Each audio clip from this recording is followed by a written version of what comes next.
It's the Fan Morning Show with Jeff and Big Joe. Peter King. Jacoby Brissett their quarterback for the right now? My sense is that they would be interested in Phillip Rivers. If you're the Colts, you probably want some quarterback insurance. They really like Brissett, but I don't know how you can be positive that he's your long-term quarterback after what you saw in 2019. The Fan Morning Show with Jeff and Big Joe. Weekday mornings 7 till 10. Only on 93.5 and 107.5 The Fan. Soccer Saturday featuring Indy 11. If this is your football, this is your show. Saturday at 9 on The Fan.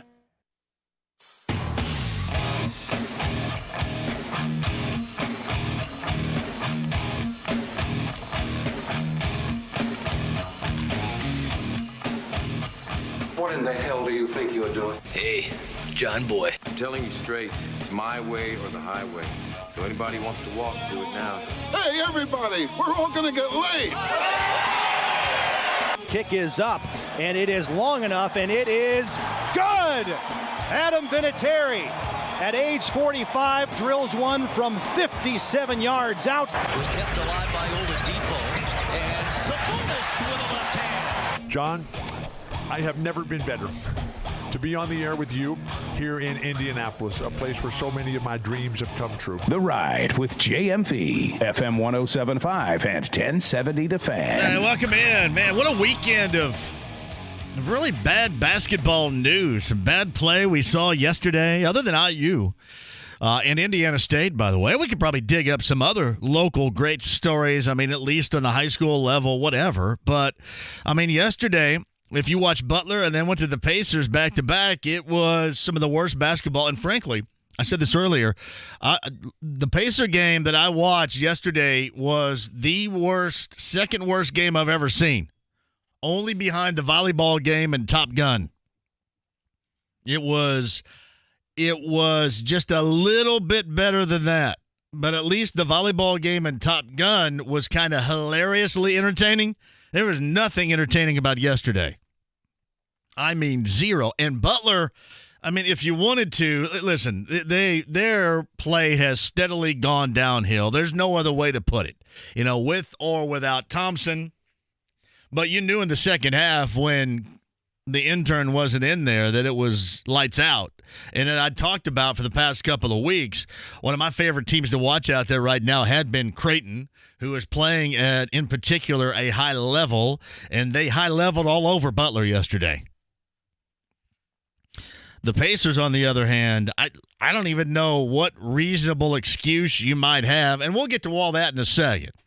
But the news does get worse. No matter what you think regarding the play of this team or the play of Jeremy Lamb since he's gone to the bench and come off the bench, this is when, Vic's been starting. Jeremy Lamb is done for the season. The Pacer guard suffered a torn ACL, MCL, and fractured left knee against the Raptors, and it didn't look that bad yesterday, and as it turned out, it's really bad. So he is done for the season, at least for the foreseeable future. We'll see on the timetable he's going to be on. But that does take away 12.5 points a game. That's been his average. And, like most on this team, really has not been playing well or consistent at the very least for a while. And that's going to put some dudes on the spot that you wonder if they're going to be capable of handling anything. Because right now you wonder a lot of things about this basketball team. Now you're wondering if they're going to be capable of handling anything. Because yesterday, from the gate, they're missing layups. And on the other hand, the Raptors go down, knock down threes. And I said this during the game, and I still feel this way, and now even maybe more so, and we'll see what they end up doing. I know a lot of you are asking about, Lance Stevenson. Lance Stevenson was at a game, what was that, about 2 weeks ago? I think he was here. Here's what I think will happen. I think they're going to end up utilizing Aaron Holiday, end up utilizing Edmund Sumner. Holiday certainly will go back into the rotation. And then both those two, whenever Vic doesn't play, And we'll get to Vic's storyline coming up in just a minute when he doesn't play because of back-to-backs. But in a bad time for this team, this is something really bad to escalate the bad times. I mean, one of the last things that this team could endure right now would be an injury of this magnitude, I think, because you get a lot of people. It was one thing losing 6 consecutive and then bouncing back against Milwaukee, and then coming out of the All-Star break, and you kind of knock around, but you take care of New York. But yesterday was the equivalent of last week, IU on the road in Michigan in ugliness. And even worse at the professional level. Because not only did you look outclassed, this Pacer team, but you got embarrassed. And believe me, those guys in Toronto, I'm sure that they absolutely enjoyed embarrassing this team. And that's exactly what they did. From start to finish, the Pacers had nothing. Zero.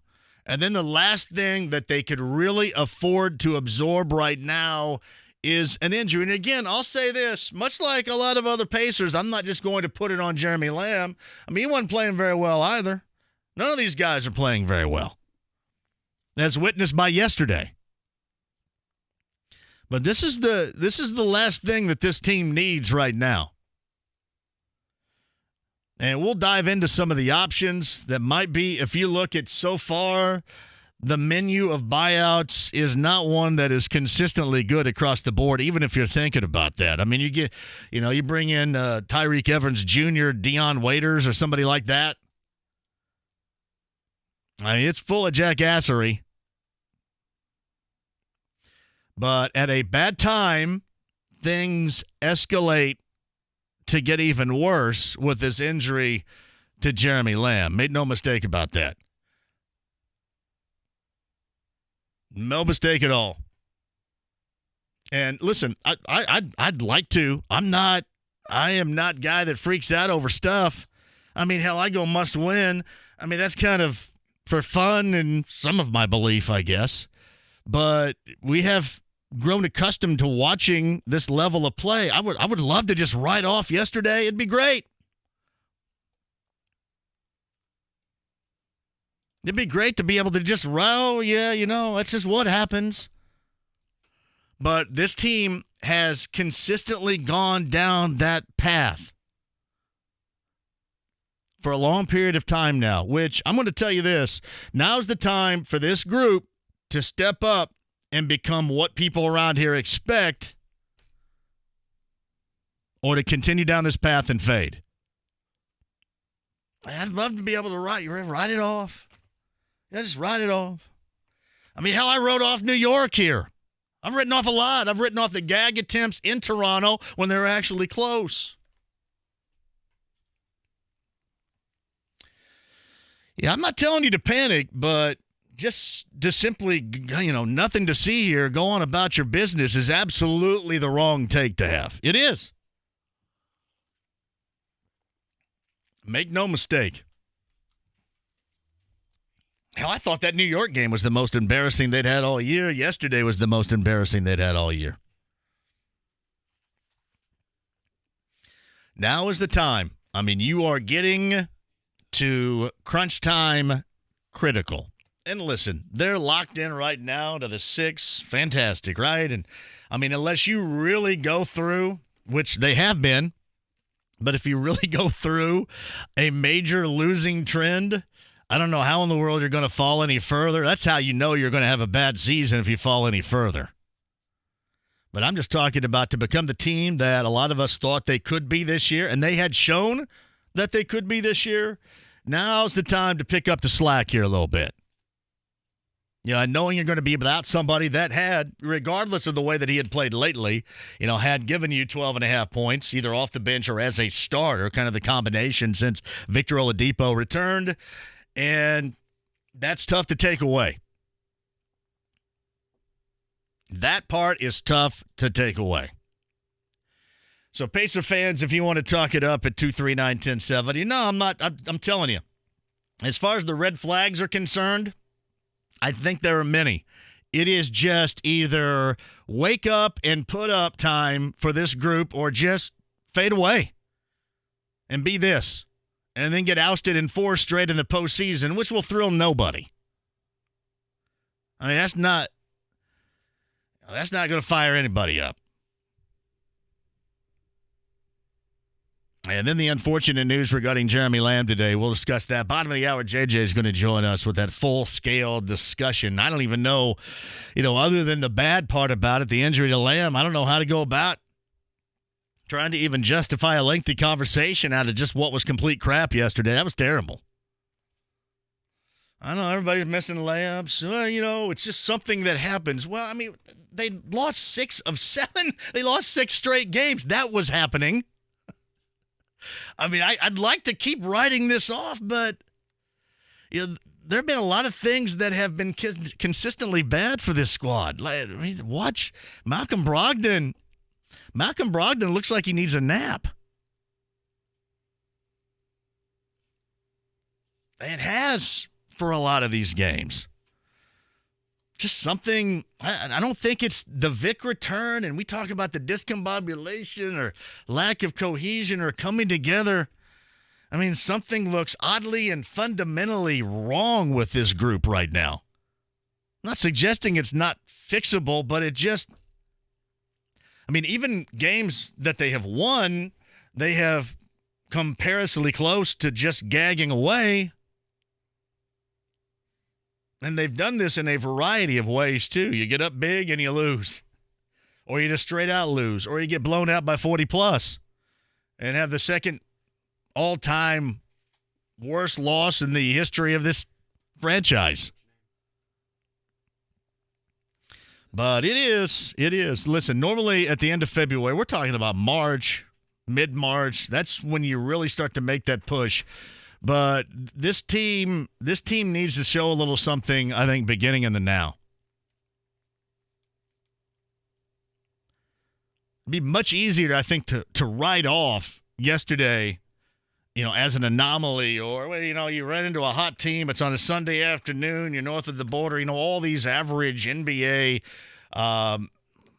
mid to later in the season, regular season type of excuses, but the Pacers have been going down the path of kind of circling it anyway. This was kind of the cherry on top of it. So now, I mean, if you're not going to get a wake-up call from that, I don't know when you're going to get it. And that's for everybody. That's for everybody on that squad. Everybody. I mean, you talk about great locker room chemistry, great team chemistry. All right, now it's time to show it. And now you got to pick up for the lack of Jeremy Lamb for the rest of the season. I get a lot of Lance Stevenson tweets here, a lot of Lance Stevenson emails. I'm not going to go that far. I can't say it wouldn't excite me a little bit. I don't even know, other than seeing him on the sideline 3 weeks ago, I don't know what the dude looks like. But I would just imagine they would go with A. Holiday and they would go with Sumner, and that's not going to thrill anybody, but we'll see. I have been surprised before. And as I mentioned, the buyout market is, what we say, Waiters, Tyler Johnson. There's somebody else out there that I missed in the buyout market. I mean, as of right now, it is nothing to write home about. Like last year when Vic went down, if you liked or disliked Wesley Matthews, that move made all the sense in the world for both sides. If you were to look at it right now, there's nothing really that makes any sense. And that includes Lance. I mean, from an excitement, a spirited standpoint, yeah. But nothing else really does. So I'm assuming right now that they're going to go with couple of guys they have on the squad, and we'll see. But that wasn't good. Not good at all regarding Jeremy Lamb. All right, we can discuss that at 239-1070. Email address at jmv@1070thefan.com. Hey, listen, Butler may get a pass from some because they had injured players, but this thing's been going downhill for a while now. It's kind of like with the Pacers. I mean, we've kind of seen this progressively get worse from a high point. So it's also time for them to put up and shut up. Either put up, be what everybody talked about this team being when they were ranked 5th in the nation before Seton Hall got them well over a month ago, or just kind of fade. I mean, hell, for most teams out there, this thing is incredibly winnable. Look across the board. Wait until we get to this NCAA tournament. This is going to be the most fun because you're going to have no stinking idea. Zero. And I've told you about, Gonzaga goes into BYU and everybody, well, Gonzaga's not for real. I told you they weren't for real. I mean, there's really nobody for real. Baylor is for real, but in that environment at home, one team was used to that type of environment because that's what they face everywhere they go, and the other team wasn't used to it. San Diego State, UNLV, I mean, this is going to be an old-fashioned shootout. It is. You just want to see your team get hot at the right time, and hopefully for Archie Miller, that's what he has at IU. Maybe that squad's getting hot at the right time. It was interesting yesterday. Well, I tell you, they get out to a big lead, and everybody feels great, and you should. And there's no team out there that can gag up a lead quicker than IU, though. I mean, you go outside and get the mail and come back in. Not that you're getting the mail on Sunday, but you know what I mean? You come back in, and you get a big lead, and it's down. Actually turned around. Props to Jerome Hunter. They were down 3. Check that, 6. He had a big 3. That might have saved their rear ends. Trace played well. Devontae played well in moments, and then he kind of takes it back. You know what you're dealing with now. You just wanted to see that team put away Penn State. I mean, Penn State never really got cooking. Maybe a little bit at the start of the second half, but never really got cooking. Like Miles Dredd, other than maybe a 3, 4, 5-minute span of the second half, that was about it for him. And Lamar Stevens, I think, was more worried about the lack of calls or not getting calls or being hit with calls than he was anything. I thought that completely screwed his game up. But that was a big win for IU. They backed up that win at Minnesota, and they go to Purdue coming up later on this week. On Thursday, in fact. And then the Boilermakers, I know Boilermaker fans don't really want to talk about this. I mean, they're playing themselves right out of an opportunity to go to the tournament. I mean, people are begging them to hang in. Hey, just win this one, win that one. You're being begged to hang in, and they just can't do it. Just can't do it. I mean, it's kind of the stuff that we've all talked about, the issues that they've had. Nobody's really surprised about it, but I mean, again, just begging. Hey, make a shot here, make a shot there. Defensive stand, maybe. Just win Michigan. Get right back into. People are begging Purdue to be not just on the bubble, but off the bubble and in the tournament, but they just can't help themselves right now. That's all the way around. I mean, they can't help themselves. You guys, because it was the 40th anniversary of the Miracle on Ice, if you guys watched Miracle over the weekend, Kurt Russell is not only an excellent actor, but he does a great job as Herb Brooks with the 1980 U.S. men's hockey team upsetting in the semifinal gold medal round what was thought to be an unbeatable Russian hockey team, right? You guys all know the story of Miracle on Ice. It's great. That film is awesome, by the way. But Kurt Russell, as Herb Brooks, says something with about 30 seconds to go, looking over at the Russian coach in the bench, and he says to his assistant, he doesn't know what to do. That's kind of what I feel about Matt. I don't know if Matt knows what to do. What are you going to do? I mean, if these guys aren't going to make shots, I mean, what are you going to do? Looks like he doesn't know what to do. I mean, just being begged to win a game here or there, and stuff all these Big Ten teams into the tournament. I mean, begged, and they just can't help themselves, and that sucks. That part does. We can discuss a little college hoop if you like to do that. Jim Irsay met with the media yesterday. It was kind of weird because he met with the media and talked a lot. I think he just kind of want everybody to know his stance, which we already knew, but his stance regarding the Combine, wanting it to stay here, something we talked about with Jeff Foster, who runs the Combine. We did that on Friday's show, if you remember. but then got into some things. It wasn't your normal. I mean, he was all over the map, but he was kind of protecting himself. That's not the Jim Irsay I know. He just kind of goes out there and doesn't protect himself and just says it. But yesterday he would say it, and then he would say, well, he would cover his ass, which is probably the smart and the diplomatic thing to do. I mean, obviously you can't mention name. There are a lot of things you can't do. But it wasn't your normal Jim. Normally you're just kind of waiting for a nugget that Jim throws out there and you can take and run with it. But really you can't, because as soon as he said it, well, you know that Chris and you know that Frank, they've had dinner with Andrew Luck, but as soon as they said it, but he's pretty happy where he is, or I haven't talked to him. You really couldn't run with any of that. And basically kind of telling us what we already knew. Yeah, sure, Jacoby Brissett would be their starting quarterback if the season started today, but it's not like they're really, truly enamored with it. All stuff we knew. Are you still going with the bet that I have? Who did I bet regarding Adam Vinatieri kicking for this team next year? You remember?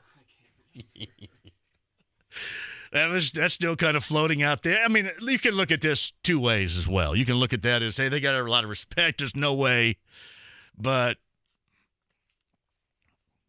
maybe one of these days they'll have a celebration for him stepping away. But we'll see. We shall see. We'll talk to Stephen Holder about that coming up in, the 4 o'clock hour? I think Holder's going to join us. They were all over there yesterday, and you got both Chris Ballard and Frank Wright coming up tomorrow. Chris is going to join me on this show tomorrow, and I've got a scroll of things to ask, as if I'm going to get a real straight answer. I get it, too. But that does not me cause to hesitate to ask, but he's going to go in front of the media, and then he's going to talk to me, and I'm probably going to re-rack a lot of these things, but in a different way, but also things that I want to know. And I'll be completely honest with you, other than a couple of things, I'm not probably going to play the role of going back to, what happened in October of 2019. I'm kind of more concerned about the future of this thing that I am. We all know, and they're not going to say it, we all know that the way that AV was handled wasn't the right way to do it, and it turned out to kind of blow up in their face. And we all know that injuries played a role. We all know that the quarterback stepping away when he did played a role. We know that Chris was mad about all this stuff. We know. But I can't wait for the conversation, because there's a lot of stuff that's loaded up that we'll ask coming up on tomorrow's show. So Chris Ballard is going to join us. We'll be live with the Combine tomorrow from 3 until 6, or what is that? When do the Pacers tip tomorrow night? Oh, yeah. So I got Anything Goes live from the Combine a couple of times this week. That's a bad deal right there for everybody involved. I saw the donk jumped on here. Allegedly, the donk jumped on here on Twitter. He referenced himself as the donk from local radio. Yeah. Fake. You think it's fake? Fake news. The donk from local radio. Probably having the ball with this Pacer situation right now. All right, latest, Jeremy Lamb done for the season, torn ACL, torn meniscus, fractured leg, a fracture in the leg, and that is all not good. 12.5 a game right down the drain, so what do? This is what I think they're going to do, a holiday Edmund Sumner, which is not going to be thrilling. It's not going to generate a lot of buzz. But I can't sit here and commit to you that I think that they're going to have serious thoughts about going after Lance Stevenson, even as much as you guys are hitting me up in my inbox right now. And the buyout market is, shall I say, not exactly robust. So we got that and more. 239-1070. Email address is jmv@1070thefan.com. The goalie, the Zamboni driver that turned goalie for Carolina that was pretty awesome. You don't really get that opportunity very much to see the common dude be thrust in a situation like that. That's pretty cool. That was. We'll get some calls on the other side. JJ is going to join us, and I'm sure He probably really doesn't want to, and I don't blame him. But JJ from Fox Sports Indiana, bottom of the hour, will discuss last night and the not-so-distant future without Jeremy Lamb. And this team needing now to become what they believe and what we thought they were going to be. I mean, no more screwing around. All right, if people want to give them a pass and you say just write that off as a game in late February on Sunday in a different country, then so be it. But we have seen too many similar signs leading up to this. It's time now for these guys to turn the table. I mean, be real.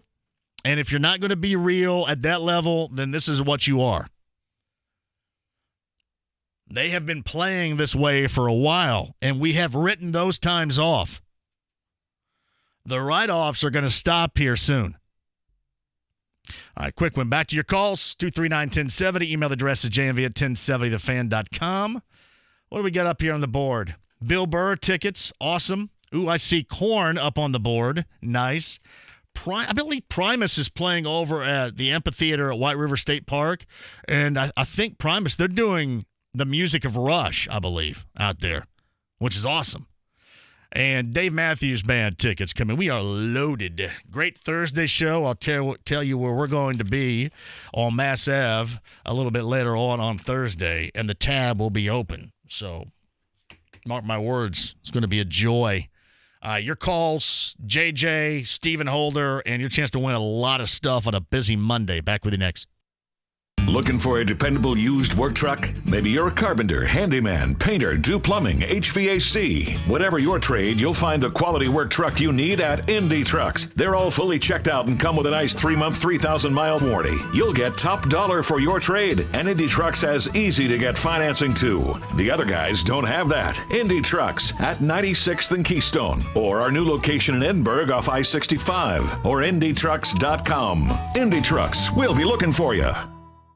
Place your sports bets at BetRivers.com. You'll find a massive number of basketball betting options. Bet point spreads, money lines, and game totals directly from your mobile device. Use one of our easy deposit methods to get in on the action. And when you win, we pay fast. We pride ourselves on our quick and easy payouts. Sign up now. We'll match your first deposit up to $250. More bets, more action, more fun. Must be 21 or over to play. Gambling problem? Call 1-800-9-WITH-IT. Playable only in Indiana. Hey, it's Rob Belushi from the Bill Estes Ford family in Brownsburg. Love is in the air this month, but it can be hard to find, Brian. Not here, Rob. Fall in love on our lot. My type is reliable but stylish, classic but modern. Sounds like the 2019 F-150 XLT. Get up to $15,000 off any of the 65 we have in stock. Scared of rejection? We can be your wingman. We can help with financing even if your credit isn't perfect and help you approach that new vehicle you've been crushing on. My wife says it's never too early to say I love you, especially the all-new 2020 Escape. Get $5,000 off any of our 34 in stock. Also, get $2,000 more for your trade. We've got more pre-owned than a box of chocolates. That reminds me, I better get flowers for my wife. Already got them and a box of chocolates. Who's the wingman now, Brian? Married people don't need a wingman, Rob. But they do need savings. And with $15,000 off the new F-150 XLT and $5,000 off the new 2020 Escape, they're gonna have hearts in their eyes. Your key is waiting at Bill Estes Ford in Brownsburg. What is your Social Security strategy? Hi, Rick Edelman here, host of The Rick Edelman Show, right here every weekend. Choosing when to start taking Social Security is a key decision. Get it wrong, and you could miss out on tens of thousands of dollars over the course of your retirement. And just as important as that question is, Social Security is just one part of your overall retirement income plan. Equally important is figuring out how to generate income from your investments. How much can you withdraw so that you never run out of money? Let's get you a plan for all of this, and you can start right now. Just call 888-PLAN-RIC. And if you call right now until tonight at 10 p.m., we'll give you a free Social Security review plus a comprehensive retirement income review. Yes, both are free with no obligation. Just call 888-PLAN-RIC to schedule your appointment with one of my colleagues here at Edelman Financial Engines. 888-PLAN-RIC. That's 888-PLAN-RIC. Korn and Faith No More. Live in concert, Summer Tour 2020. one epic night. Ruoff Music Center, Saturday, September 12th. With special guests, Helmet and 68. Korn and Faith No More. Get tickets now at LiveNation.com. Part of the Coors Light Concert Series. It's the Fan Morning Show with Jeff and Big Joe. Chris Holtman, you'd have the best game plans in the world, but on that certain night, like Penn State couldn't miss. Penn State would have beaten any team in the country that night, and it wouldn't have been close. Do you let Andrew Jokic call any plays? Jokic asks me every year, who's your favorite? I say it's not even close. It's that younger one. The Fan Morning Show with Jeff and Big Joe. Weekday mornings, 7 till 10. Only on 93.5 and 107.5 The Fan. The Ride with JMV. Just when I think you couldn't possibly be any dumber, you go and do something like this.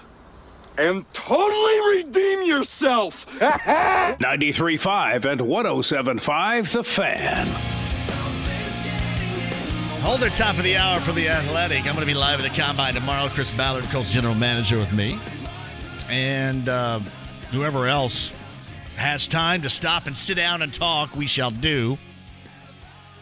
Get back to your calls. Actually, for the first time, your calls coming up in a minute. Yeah, Combine for me tomorrow. Combine for me on Friday. Goodfellas. We're going to be in Wise Guys. That's in the back. And I've heard great stories regarding Goodfellas on Mass Ave. I'm going to be there with Brent Halverson. That's our Larceny Bourbon, Evan Williams, Bourbon Friends, Heaven Hill. The tab will be open. Food eaten Thursday. Goodfellas in the back in Wise Guys on Mass Ave. And then Friday back at the Combine for you. Yeah, my colonoscopy is coming up a week from today. About this time next week, I will, I don't think this has ever been said on this show before, I will be rectally probed.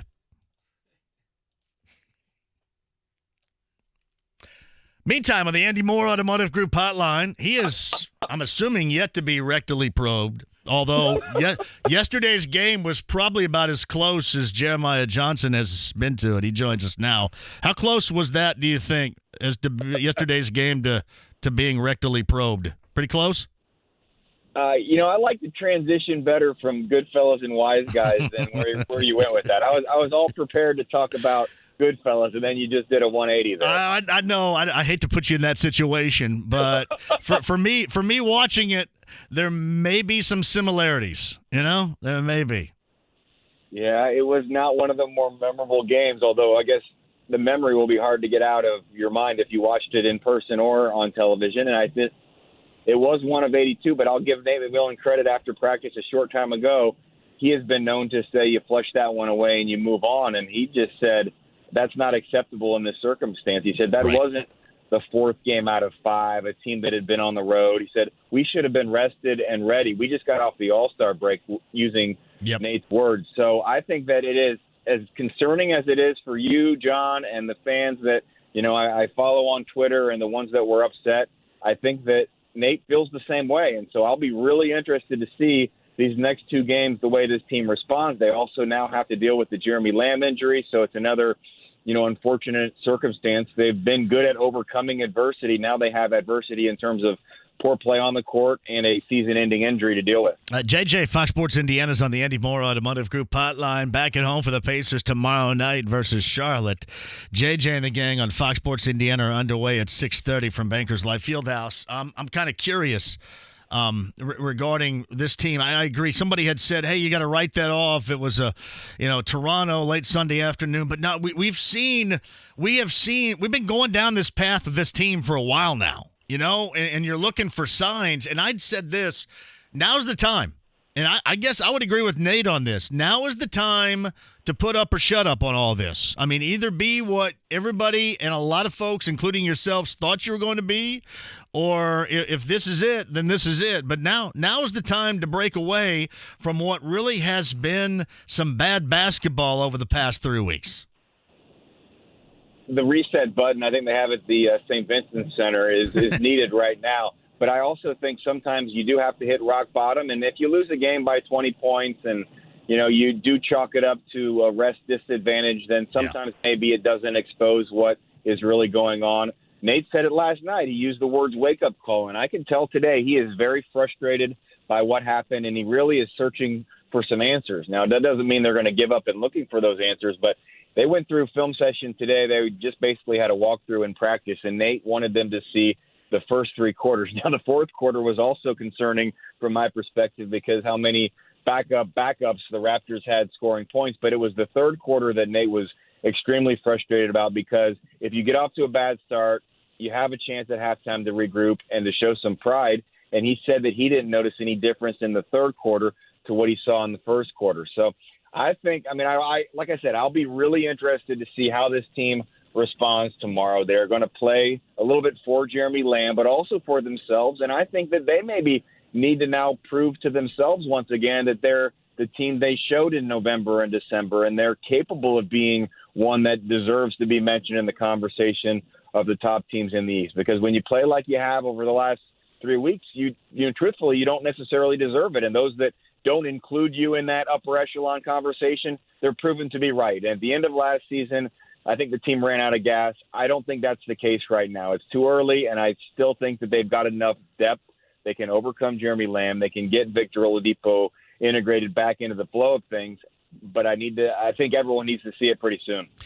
Hey, JJ, what's interesting, too, and I've talked about this with you before, part of the issue here, if not a major portion of it, is defense and how they play defensively. And to me, a lot of that is how they handle things out front. And I don't know if they have a defensive answer to everybody just doing what they want out front and getting basically into the lane whenever they want to. I don't know if they have that defensive answer. Well, we haven't seen the impact that Victor Oladipo can make. And so I will, counter that by saying that if Victor Oladipo continues to improve, that's where he can make the biggest impact on this team is defensively. And I know at times, we do interviews after practice every day and after games, and sometimes the answers can be, cliche filled and maybe you don't get a lot out of them. But just a short time ago, I did ask Victor Oladipo about the starts to games because it's been problematic to me not seeing them have enough energy and to fall behind by, 8 to 10 points is not the end of the world because you can come back from that. You can't come back from what happened in Toronto, but I asked if he has seen anything. And I would say he talked for 5-6 minutes maybe about the defensive mindset and how the defense needs to set the tone from the opening tip. And then Mark Monteith did bring up a good point in the first minute of the game against Milwaukee. You remember Victor Oladipo taking a charge, and I don't know that even at times you want to see Oladipo continuing to take charges because it's a little bit of a dangerous play, and he's coming off an injury. But he said, yeah, and look what happened the rest of that game. So if you're watching tomorrow night, Charlotte is a team the Pacers should be able to beat if they're the team that we think they are.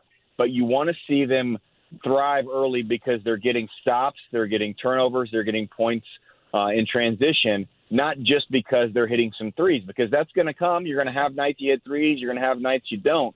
But the defense is something you can bring every night. And you're right, we're not seeing them get stops in the perimeter.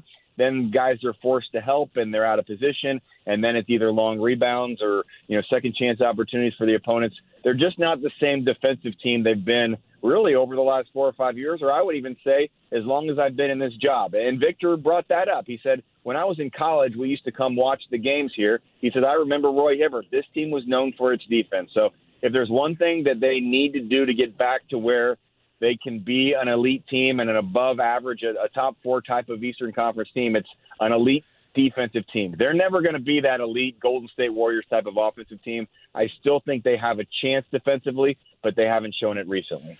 Jeremiah Johnson of Fox Sports Indiana is on the Andy Moore Automotive Group hotline. Any reason behind Malcolm Brogdon just not looking right? I mean, he still doesn't. He just, I know shooting threes at a 30 to 31% clip right now is not going to be good enough for him, but just kind of overall, he just doesn't look right. That's been more the case than not here over the last 6 or 7 games. What might be going on?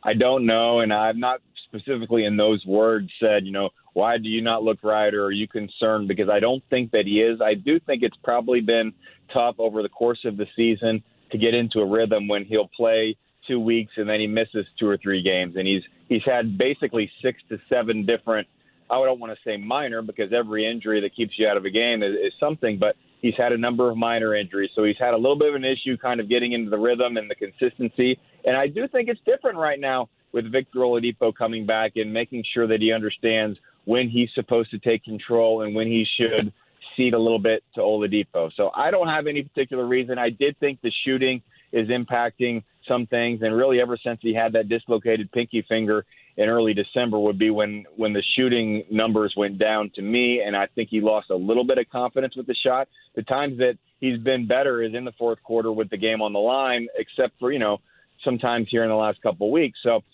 I do think that when his shot starts falling, the rest will fall into place, and he does need help from Victor, maybe even defensively. So I don't have any great answer for you.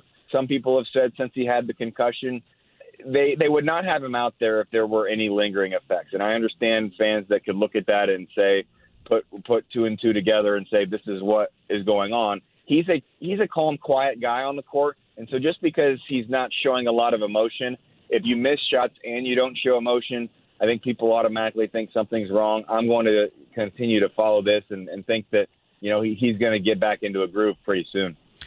All right, where is he with the back situation? Is he going to play tomorrow night? Oladipo? Yeah.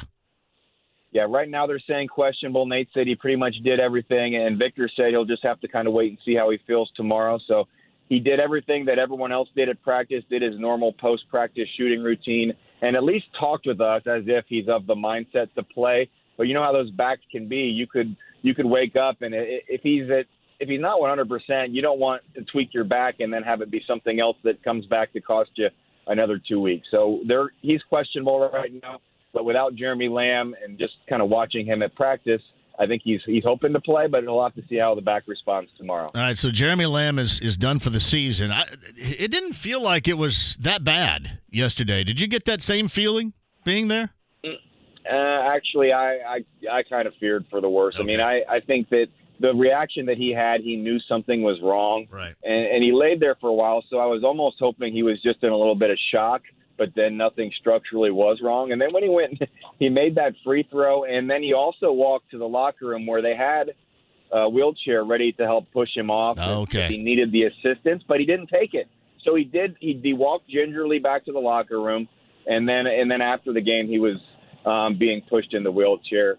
And basically, the injury report that the Pacers put out today, it is not good. I mean, it's 3 different injuries, and it's going to be quite the rehab. And so there was a somber mood after practice today because the guys really just found out, I think, at the start of practice what had happened and how long he'll be out and the rehab that he has to go through. And Victor talked a lot about, what he will say to Jeremy to try to help him through and to stay positive. But he's someone that has, I think, fit in here in Indiana. I think he has a personality that you have to get to know him a little bit. But I think that it's been fun being around him, and I think that his versatility was going to be helpful for this team moving forward because he could come off the bench. He could finish games.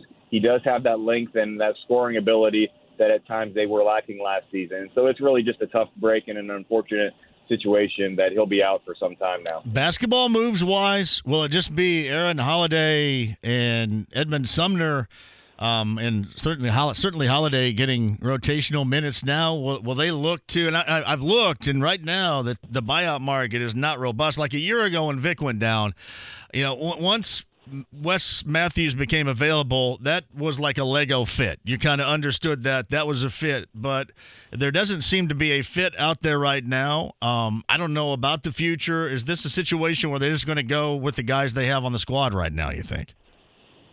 Yeah, not a question that I have any inside information for, but that would be my assumption, especially because it's just the one injury right now. And so, when you put a roster together with 15 guys, you at least plan that at some point you're going to be without one particular player, whether it's a backcourt player or a frontcourt player. So if you're out one of your backcourt or your wing combo type of players, you've got, players there to fill in. And Aaron Holiday has already 20 starts this season.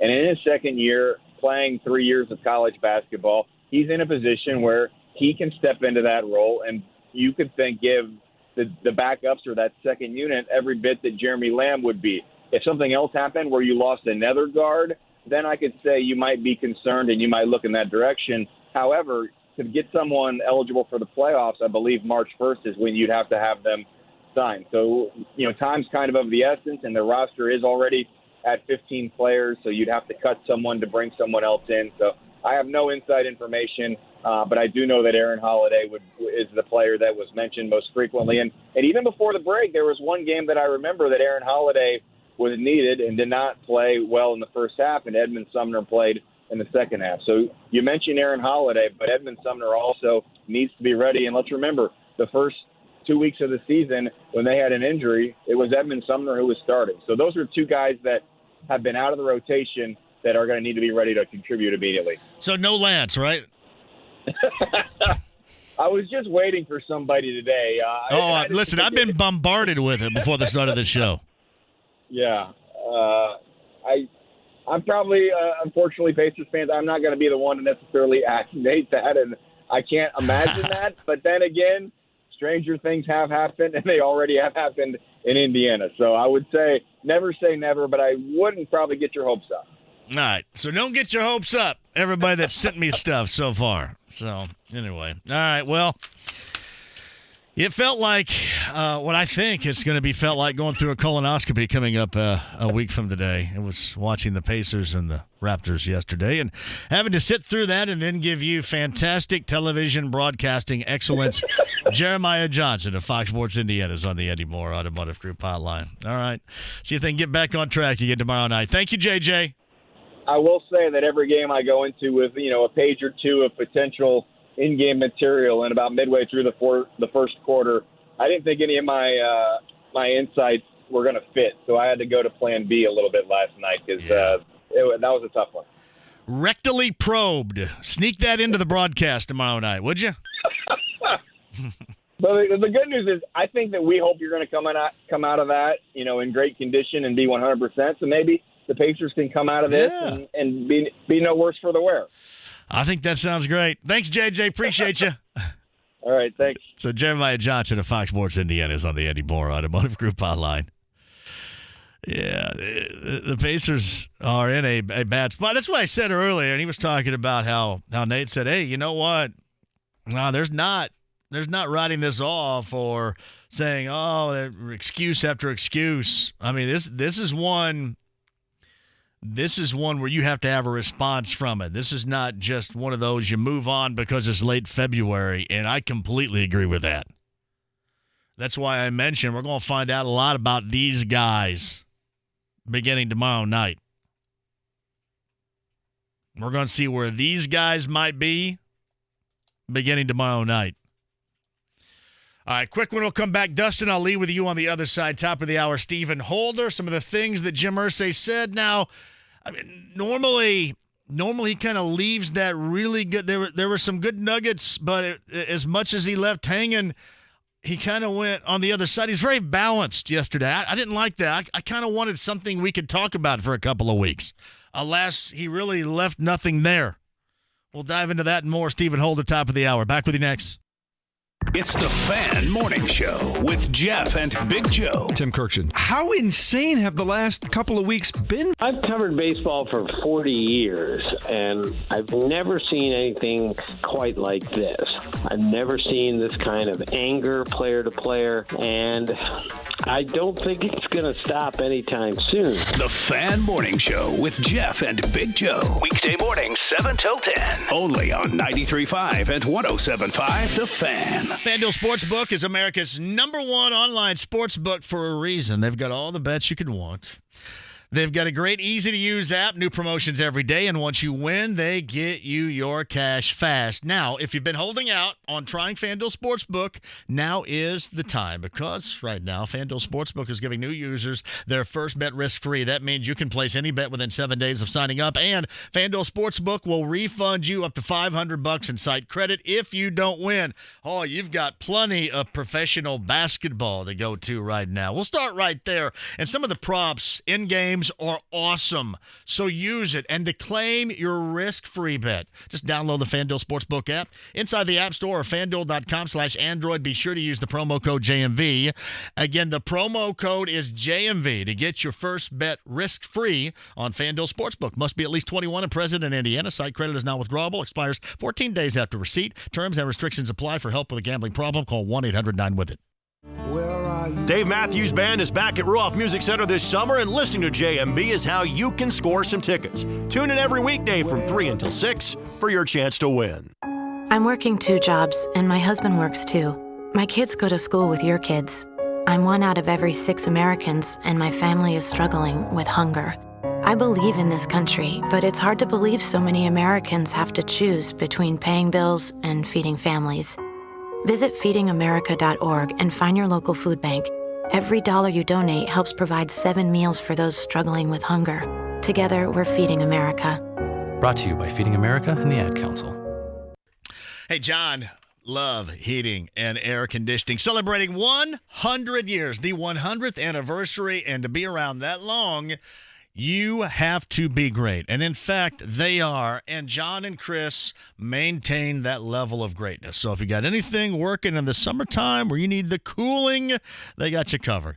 Anything like this time of year, heating-wise, they got you covered. And they really are doing you a solid right now, because to celebrate 100 years, they're going to offer you this, a 92% high-efficiency gas furnace installed for just $2,100, complete for a limited time while supplies last. So if your furnace is kind of limping to the finish line a little bit, take full advantage of the celebration of 100 years with a 92% high-efficiency gas furnace installed for only $2,100 complete. Now, that's a limited time offer or while supplies last. John and Chris, the awesomeness of Love Heating and Air Conditioning online, love-hvac.com. Here's what's happening with the Fan. Join JMV as he broadcasts live from the Wise Guy Lounge at the back of Goodfellas Pizzeria on Mass Ave. And join his friends from Evan Williams Bourbon and all the Heaven Hill brands as well.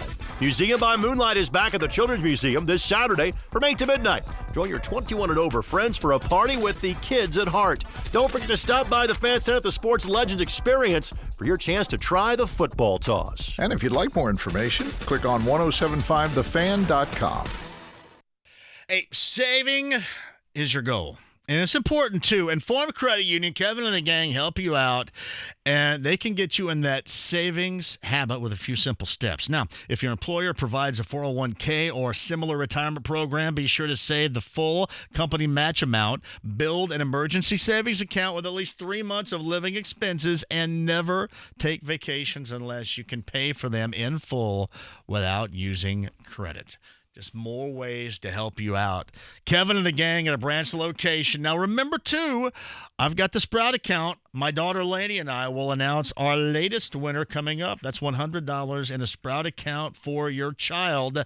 If you want to enter, it's very easy. Again, stop by a branch location or sign up right now online. Forum, or actually, I think 1075thefan.com. And for more information online, forumcu.com today. Hey, join me tomorrow. We're going to talk, well, a lot of Colts with Mike Chappell. We're going to talk what to look for at the Combine. And, of course, don't forget, it's Tuesday. It's college hoops. The Ride with JMV. There's a kid in my class that got a boner at PE in high school. He was wearing sweatpants. It was really embarrassing, so this song goes out to him. 93.5 and 107.5 The Fan. Oh, you guys are awesome. Thanks for hanging in on a Monday. JMV, I always feel just like you're telling my preacher a dirty joke when you're talking with JJ. Always takes the high road out of the weird questions. So does Kevin Bowen. They're both really good about that, too. And I really, openly, I'll tell you, I do that more to Bowen than I do to anybody. And not because Bowen and I are tight. We've been tight even when he was over at Colts.com. He's a good dude, but I kind of like to hear it. I like to hear it in his voice. JJ's cool with it. I mean, seriously, I'm assuming that being rectally probed, as I will next Monday at this time through a colonoscopy, was probably better than sitting through that crap yesterday. It's certainly something we all got to do. You should be doing it at 45. I'm 5 years late. I'm cranking this bad boy up at 50, but I mean, maybe that's what Butler fans felt like watching that yesterday, too. That was brutal. And Butler is going in the wrong direction at the wrong damn time right now. Really, other than IU and my fighting trees, I don't know, the basketball weekend. Come on now. Dustin's at 239-1070. Dustin, hello. Thanks for the wait. Go ahead. Hey, my brother. The first thing I got to say is the thought of Lance Stevenson back in a Pacers jersey has me aroused. Dustin is there. I don't have any arousal over that. I will say this. If the Buccaneers bring back their old logos, I will be aroused over that. If that's where they're going, but I am not yet aroused over the possibility or just the rumor of Lance coming back. I just don't think it's going to happen. Maybe that's why I better not even say this. I better stop it right here. I'm going to get in trouble. That's why I remain regular. All right. Well, hey, I'm having flashbacks of like, what was it, 2013, 2014. Although we weren't quite as good, or we're not quite as good as we were that season. Man,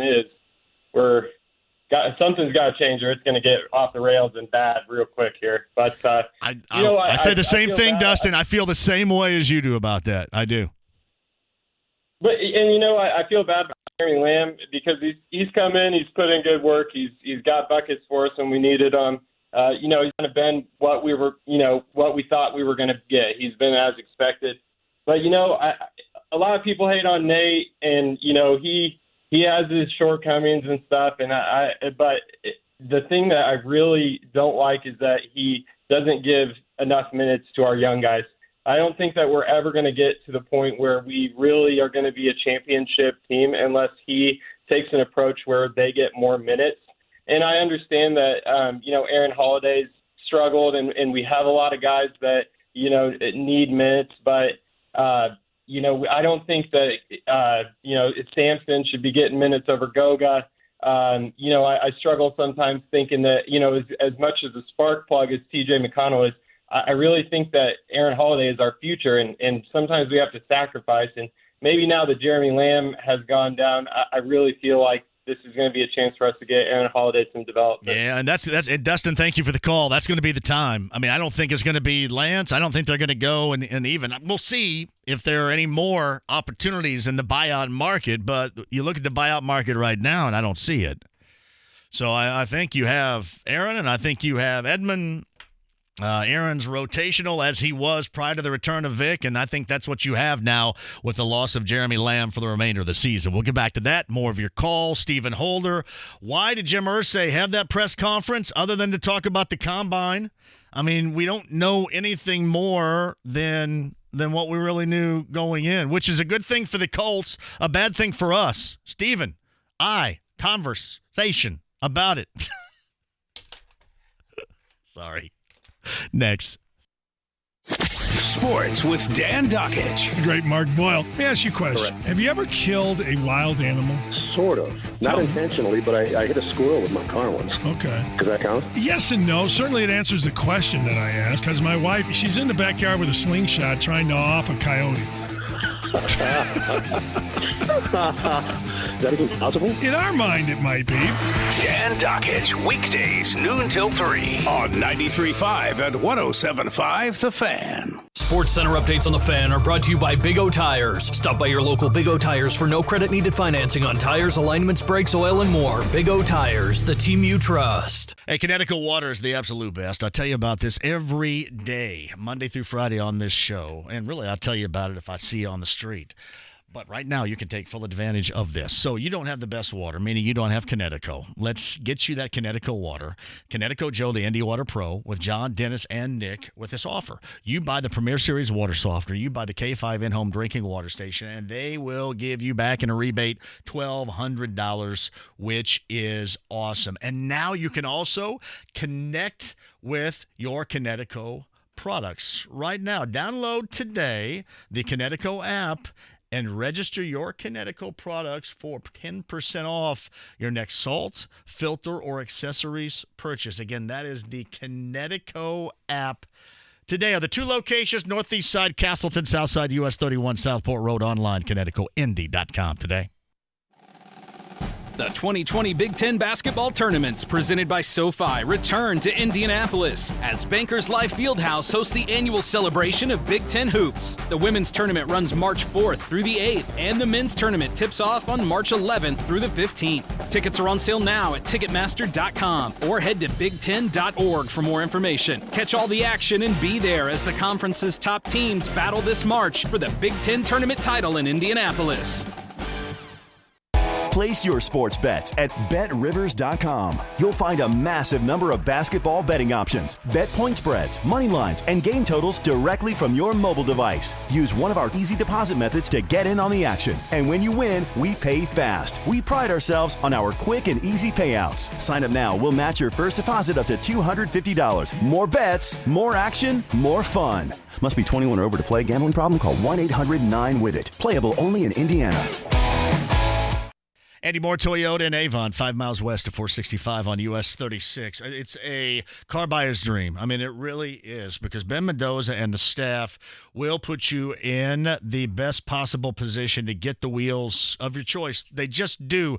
That is the customer service they provide. Now, go ahead and check out online, AndyMooreToyota.com. Find out what you might be looking for, whether it's the Camry or the Corolla sedans, the fuel efficiency, just all the technology that you love. Or if you're looking for an SUV, 4Runner like mine, awesome. Or maybe one of the most popular on the market right now, the Highlander, great deals. Just ask for Ben Mendoza and talk to Ben and his staff about how you want a new set of wheels, and let them go to work for you at Indiana's best. Tell them I sent you to Andy Moore Toyota in Avon, 5 miles west of 465 on US 36.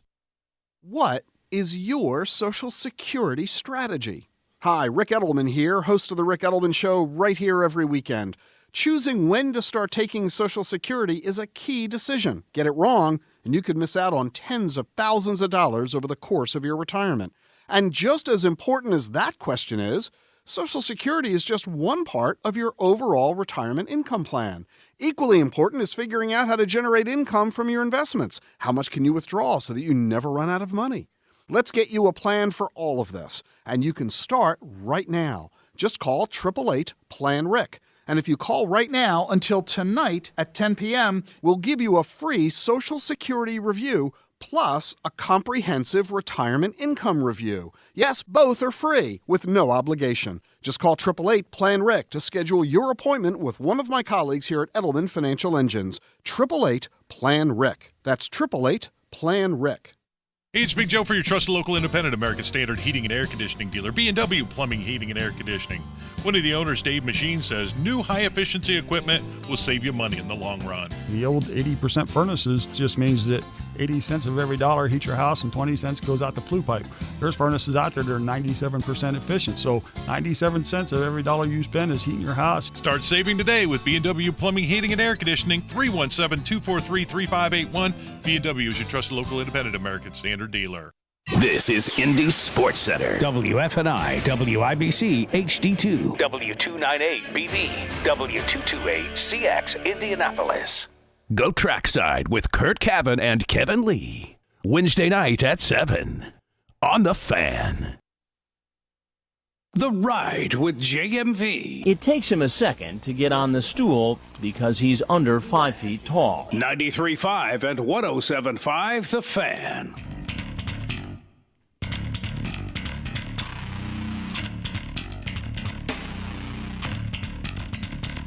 All right, Kyle's over there. I'm John. Thank you for joining us. Primus, Les Claypool and the gang. The Amphitheater, White River State Park, July the 6th. I believe they're playing Rush covers, too, which shall be outstanding. This is one of their best right here. My name is Mud, but that's going to be a great show. Let's go at number 10 at 239-1070. I'm going to send a couple of people to check out Primus, the Amphitheater at White River State Park, July did I get that right? July the 6th? Yeah, what did I say, the 10th or the 6th? July the 6th is when it is. Thank you, Live Nation. This shall be a fantastic show. Really, less than the boys are good anyway. And then you get a little covering of Rush. That's going to be good, too. July the 6th, number 10, 239-1070. You are going to go on us. Love you, Live Nation. Meantime, Andy Moore Automotive Group Hotline. He was out at the complex yesterday listening to Colts owner Jim Irsay with his press conference from The Athletic. It is our friend Stephen Holder with us right now. It's kind of weird, all right? So normally when Jim has the microphone or the platform, he says something we can run with for months afterwards. But yesterday it always seemed like that once he was ready to drop in something we could take and run with it, he kind of buttoned it up on the other side. You know what I mean? Does that make sense to you? Yeah, and I think my takeaway from that is, first I agree, but I think the overarching takeaway is that they don't have a course of action yet on the quarterback situation. They haven't made a decision.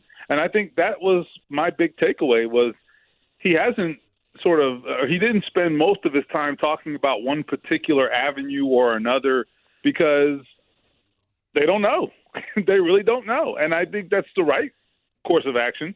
I think they should let this thing play out. They've got and I don't know if you were just talking specifically about quarterback or just everything. No, everything. And we'll get into all that in a second. But it just kind of seemed like whether it was quarterback or Costanzo or Luck, I mean, when he was going to drop something and we were going to run with it, he kind of buttoned it up before we moved on, you know? KB and I were talking about this last night. We were on Wish TV, and we were talking about this. I don't know that he has ever wrapped up himself in a press conference. You know, it's usually a team official has to step in and say, okay, guys, one or two more questions, and then we got to go. And in this instance, he kind of started rambling for a minute, and I thought he was going to pause and say, you know, kind of look up and give us that opening to ask another question. And he was like, all right, hey, thanks, guys, I'm out. And it's like, what? He never does that. So I don't know. Jim, I don't know. It was a little different. Certainly, you certainly got the usual randomness, right? We got a moon landing reference. Yeah. We got I think a John Lennon reference. Certainly not unusual there. We got Russell Wilson. We got all kinds of stuff. We got Russell Wilson. Yeah. There's always the randomness, though. So in that regard, he did not fail us. He did not let us down. He gave us his usual scatterbrained, just unpredictable references that you always get with him. But you're right. There wasn't sort of a nugget that set the internet ablaze. Do you think they know right now the decision that Costanzo has made? I have gotten the sense. Well, let me rephrase that. I have felt. No one said this in so many terms to me or so many words, but I have felt that given how long this has lingered, that he's coming back. Because if he was going to retire, I think he of all people, Anthony Costanzo of all people, knows, you know, just sort of the way they had to scramble and deal with Andrew Luck's retirement, right? And I think he, of all people, can appreciate the fact that they need as much time as possible to prepare for his potential exit. And with the combine and draft and free agency approaching, I think he would appreciate the fact that, okay, I'm not going to screw the team over here and make a last-minute decision. The circumstances are totally different, right? I mean, he's healthy. Andrew Luck had other things going on and all that, right? So there's not apples and apples, but I think he would understand that. So given that, I would hope, and knowing Anthony, he's a pretty reasonable guy, thoughtful guy, I think he would take that into account, and he loves the Colts, I think. So I don't think he'd want to screw them. So I think he'd want to give them plenty of time to make a decision or at least to deal with his decision, I should say, and be able to move forward accordingly. And so the fact that we haven't heard anything and the combine is here, and 2 weeks after that we're in a free agency, I think it all suggests that maybe they know he's coming back. But certainly after listening to Jim Irsay yesterday, I was very convinced that Anthony Costanzo is coming back. That's the only takeaway you could come away with there. It's not a slam dunk, but certainly it sounds like that is the way things are leaning very, very strongly at this point. That's my takeaway. It's Stephen Holder, The Athletic, via the Andy Moore Automotive Group hotline. And, talking about Andrew Luck. And I know that you tweeted yesterday that, hey, I'm getting this all the time, which you do, and certainly we all do regarding Luck around here. You said, basically on the record, he is not coming back. How – I don't want to say pushy. That's the wrong way to define it or describe it. But do you think that they are feeling him out, or have they and just said, you know what, this is where he is right now? And I know Chris's thoughts are moving forward right now, but I frankly don't think, at least for the next couple of years, Jim's ever going to be in that spot. So do you think that they have felt it out and for the most part have certainly moved on now to the next thing? I don't think it's been a situation where they've been pushy, because I think every player is different and every individual is different. And, this isn't a Jason Witten type situation where, Jason Witten clearly wanted to be wanted. Okay. And I think when that call came, he was more than willing. Andrew Luck's not like that. I think Andrew Luck, we've always said and have said for the past, 6 months since we've been dealing with this story, that football never defined him. It never did, even before he got to the NFL. And it certainly didn't when he got to the NFL, and certainly not now when he's got a family now, a young family that he started, right? So, football has never defined him, and I think a guy like that, you have to kind of treat him differently.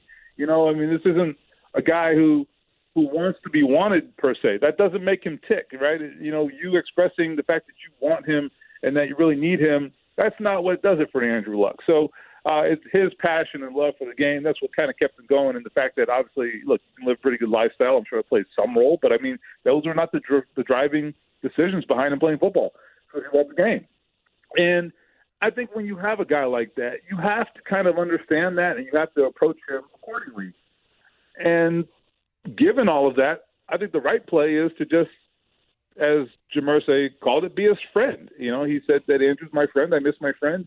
And he talked about Chris Ballard and Frank Reich having had dinner with him lately. I didn't read anything into that whatsoever. I know a lot of people will. I caution you, don't do that. They have been in contact with each other throughout this. They all consider themselves friends. So it's not unusual, right? He talks to his teammates all the time. Him and Jacoby talk all the time. T.Y., all that. So, that's kind of par for the course. That's what friends do. You go out to eat together, you hang out together, right? I think during the season it was a little tough for them to get together, and maybe now that the season's over, Frank Reich and Chris Ballard had that opportunity. So I think that was really just nothing more than catching up and seeing how he's doing. I wouldn't read anything into it, and I know that Chris Ballard and Frank Reich, their heads are in a place where they're looking forward and they're looking toward what's next, and they're not looking back at Andrew Luck. If in fact he ever broaches the idea of coming back, I think the door is open, but certainly no one's going to beat his door down to urge him to do it, because I don't think that's effective with a guy like Andrew Luck. Stephen Holder with us. All right, nationally, most of it obviously is coming from Philip Rivers. It's coming from the national media, and it's probably coming from the Philip Rivers side of things here. But we're all hearing. That's my suspicion. Yeah. Exactly. We're all hearing these stories, reading these stories, watching it as well. I'm kind of curious. How do you think Jacoby is handling this, and even more so than that, the fact that when Chris Ballard, and we'll hear from him tomorrow, has talked regarding the quarterback position, there's not been at all a level of glowing support for Jacoby Brissett. How do you think he's taking that? It's a very interesting question, and I can't say I haven't wondered. I have wondered. I haven't talked to Jacoby recently. I've been kind of debating whether to reach out to him, but then, the question is then, okay, what do I say? Right? It's like, have you read my last 7 stories about finding another quarterback? How's that going to play, right? So, so I've kind of said, you know what, I'm going to leave him alone right now and let things play out. But I do kind of wonder, and I think it's fair as a human, you probably are going to have some reaction to all that you see and hear. There's no question that you do. That being said, I know Jacoby well enough to know that it's very important to him that he not get bogged down in in all of this stuff, right? He's like, even during the season, I told him, I would make jokes saying something like, well, hey, man, you keep pushing us off with these interviews, you don't want to give me good answers. I said, well, I'm just going to have to say what I got to say. And that was my way of saying, like, hey, help me help you, right? But he would kind of joke and say, you know what? You must not know me. He says, I don't even care. And he wasn't being a jerk. He was just kind of being real with me. And he's right. I didn't take any offense to it. He was right. He absolutely doesn't care. Now, I think there are limits to that. I think at some point we all have an ego and we all have, sort of a emotional reaction to things when we are questioned. There's no question about that. And I have seen instances where things have maybe chipped away at him a little bit, and he's made a reference here or there that led me to, I think that confirmed for me, like, oh, okay, he read a certain story that he didn't like, and you can tell just based on what he said, if that makes sense, right? So I think a lot of athletes put up that front like, oh, it doesn't bother me, I don't care, I don't read anything. The truth is they all are bothered on some level, even the ones who are pretty, good about having a stiff upper lip like Jacoby. So it's probably not the easiest thing in the world, but it's also part of the deal, man. He signed a deal, Jacoby did last year, that's going to pay him, potentially up to $30 million if he plays this thing out. So, it's life-changing money, and if the cost for that is you've got to deal with some hits to your ego, then that's just kind of what it is. It is. Stephen Holder, The Athletic, is via the Andy Moore Automotive Group hotline. Both Chris Ballard and Frank Reich will meet in front of the assembled media tomorrow at the Combine, and he will join me right here. All right, given the fact that you haven't had a conversation since the end of the season, what's hot button for you? What's the thing you really want to know? And it's going to be interesting tomorrow from a Reich standpoint because he hasn't said anything. And while Chris has been, to me, unsupportive of the present quarterback, I don't expect Frank to be in a similar capacity. Would you agree? No, I think that certainly Frank Reich loves his players, and there's no question about that. I mean, he doesn't criticize his players. He generally is very effusive in terms of praising them. There is no question about it that Frank Reich takes a different approach. And listen, he has to some extent, because that's kind of his style. He's got to be who he is. I mean, if Frank Reich came out there throwing a bunch of daggers at Jacoby Brissett or any of his players for that matter, I mean, we would all look at him like he had three heads because we'd be like, who the hell are you, right? I mean, that's just not what he does. Yeah, sure. Not daggers, though, but just when he's going to be asked about the quarterback situation. And he's uncomfortable. He's uncomfortable being critical. There's no question about that. I think that first of all, I'm sure people will ask about Phillip Rivers. Conveniently, he can't talk about Phillip Rivers. So that helps him, right? I mean, because that would be tampering. I mean, even though the Chargers have made it clear they're moving on, he is still their property. He's still under contract, and another team can't legally talk about him, certainly not publicly. And so that's going to give him an out as far as that's concerned. I think that what Frank will do is just answer questions very, very generally and not get really specific. And that way you don't necessarily shoot anything down, but you also don't necessarily suggest strongly that we're going to do A, B, or C either, right? So we're going to probably walk away wanting more answers. But the other thing I would say is that Jim Irsay did kind of upstage them a little bit and address some of the questions. And I think, as I said earlier, I walked away from Jim's press conference yesterday, I think, fairly convinced that this is a very fluid situation. And I think that's the right way to handle it. I mean, there is no reason to rush a decision here. You make the decision when you have to make the decision, and that time is not here yet. Did Jim just do that? Did they just do that so he could basically get his point of view in regarding the future of the Combine? Because I talked to Jeff Foster, who runs the thing, and, I mean, he didn't outright say it, but he certainly hopes that it's going to be here for the foreseeable future. They've got next year and then I think 5-year options after that. But is that the meaning, the basis of why he met with you guys for the most part yesterday? Yes, that was the driving force behind the availability with Jim Irsay. Now, there was some thought to do it later in the week toward the end of the Combine, and I think that actually might have made more sense to some extent because he would have had some national media here. you could maybe get a little more bang for your buck if you want to promote Indianapolis in the Combine. Yesterday, I don't think you had that opportunity. You know, people are just getting into town today in some cases, so there wasn't any national media there. I mean, I think I'm not suggesting that what we write locally doesn't matter, but people expect us to say good things about Indianapolis in the Combine, right? So, I mean, that doesn't carry as much weight as if maybe Peter King sticks it in his column or some such, right? So, but that was definitely the driving force behind it. And I will say this, I heard this optimism from Jim about the future of the Combine, and initially I was like, okay, well, that's just Jim. That's just what he does. He's always thinking that things are going to work out. So I circled back and I said, well, wait a minute. Are you basing this on something, or is this just you doing what you do? And he was very clear, like, no, I have reason for optimism.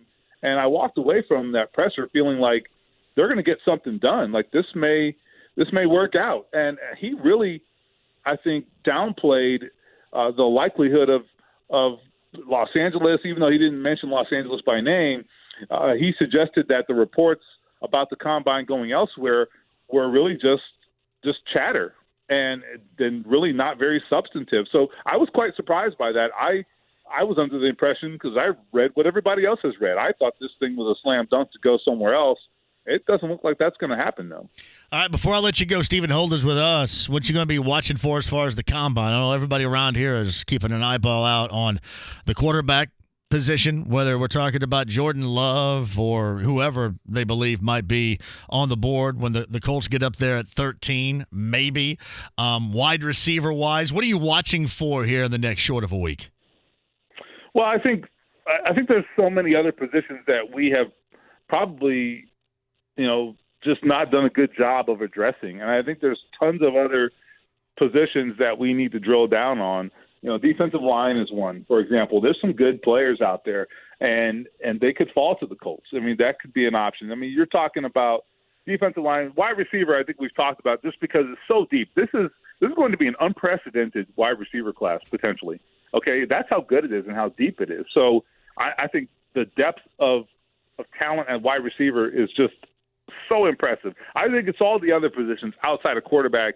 I think we're finally going to start maybe paying attention to some of those, because we have spent so much oxygen, understandably, and I'm going to do more of it this week, okay? But we spent so much oxygen talking about quarterback that I think we probably have not done enough justice to some of these other areas that are of great importance and are going to be in play for the Colts as well. All right, this is kind of a wild-ass question, and I'll end on this. I mean, good luck throwing dart at a dartboard, but the first non-current Colts player that they signed in free agency, you got a name?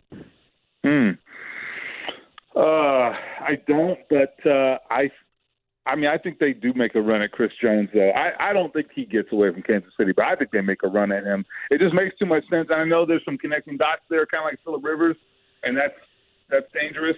But I know how Chris Ballard feels about Chris Jones, because I've had the conversation with him. Okay, so if he can make that happen, and I also know how he feels about the importance of that position. So you put those two things together, that's not just connecting dots. That's saying, okay, here's a guy who loves this guy in particular, who also places immense value on the position that the guy plays, and he might be available. And you got the most cap room in the damn NFL. So I'm just saying. But Kansas City, they can franchise. They can tag. They can tag. But Kansas City has made some odd decisions. I can't imagine they do it. Okay, I'm just saying. But Kansas City is also the team that let Dee Ford go and let Justin Houston walk. And, they've made some odd decisions. So it worked out great for them. It worked out great, yeah.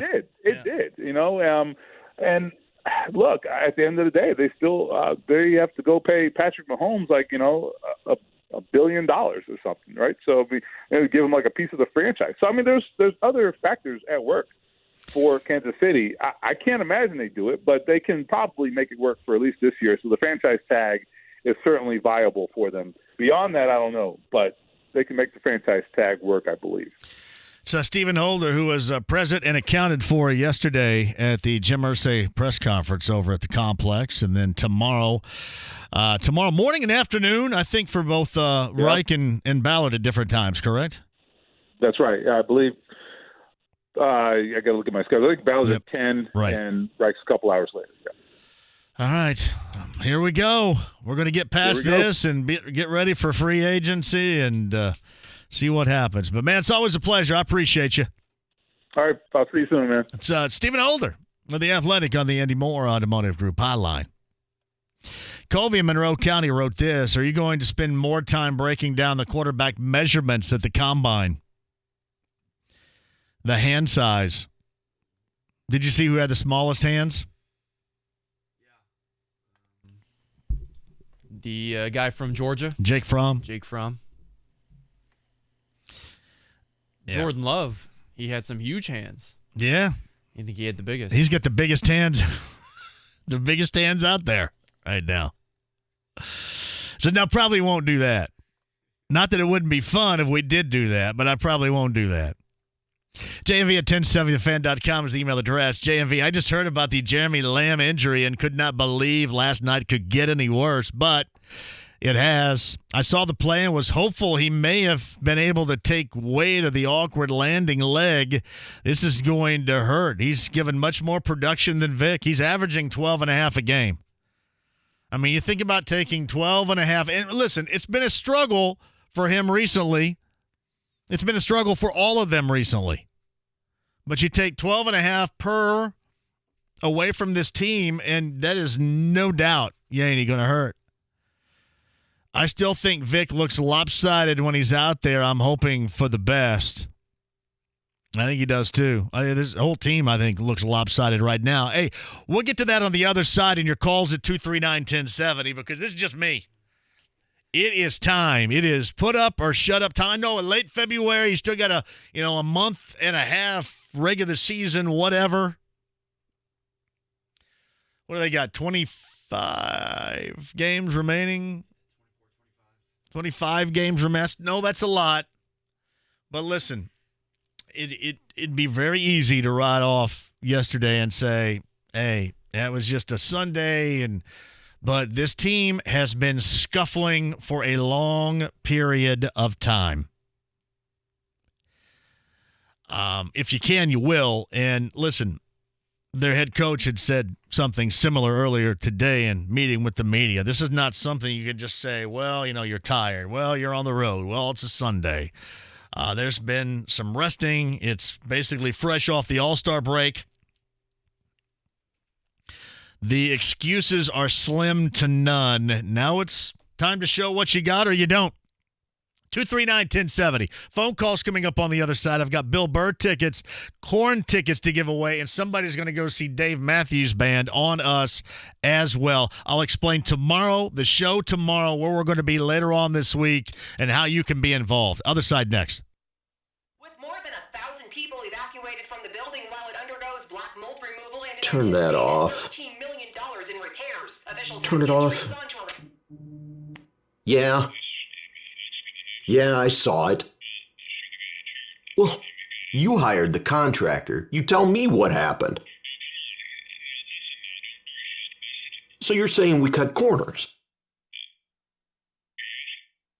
Imagine if patients in your hospital were left out in the cold because somewhere someone cut corners. Building owners and customers are often kept in the dark about the risks of poorly installed mechanical insulation. The Heat and Frost Insulators Local 18 Code of Workmanship doesn't allow anything below specification. The Insulation Contractors Association of Indianapolis ensures your job is done right. Every project, every time. Learn more at insulators18.org. The Brothers and Sisters of Energy Efficiency, insulating you from escalating costs. We are Local 18.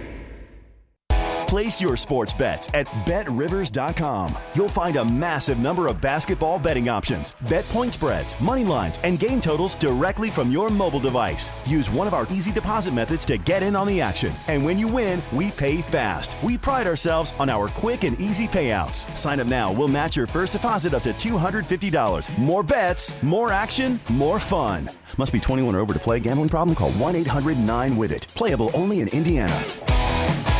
Hi, I'm Ryan Kelly with thehomeloanexpert.com. I never thought I would say it again, But mortgage interest rates are in the twos. And by twos, I mean we are locking 30-year fixed loans in the twos. And when rates are this low, we've been able to get people out of 30-year mortgages down to a 15-year without even increasing their payment. If you have a mortgage, let's see how much money we can save you. The 5-minute loan approval only available at thehomeloanexpert.com. The Home Loan Expert LLC, NMLS number 1326241. I'm Marcus, and I'm a contractor. When I put new windows in my home, I used Anderson 400 series windows because they're a snap to install. And as a homeowner, I only want the best. So if I installed anything less, I'd have to call myself and say, "What were you thinking?" And I'd say back, "I guess I wasn't." And who wants to have that conversation with themselves? So just go with Anderson 400 series. They're better for contractors and homeowners. Anderson 400 series windows. The window contractors trust most in their own homes. Based on 2018 survey of contractors about Anderson 400 series clad windows.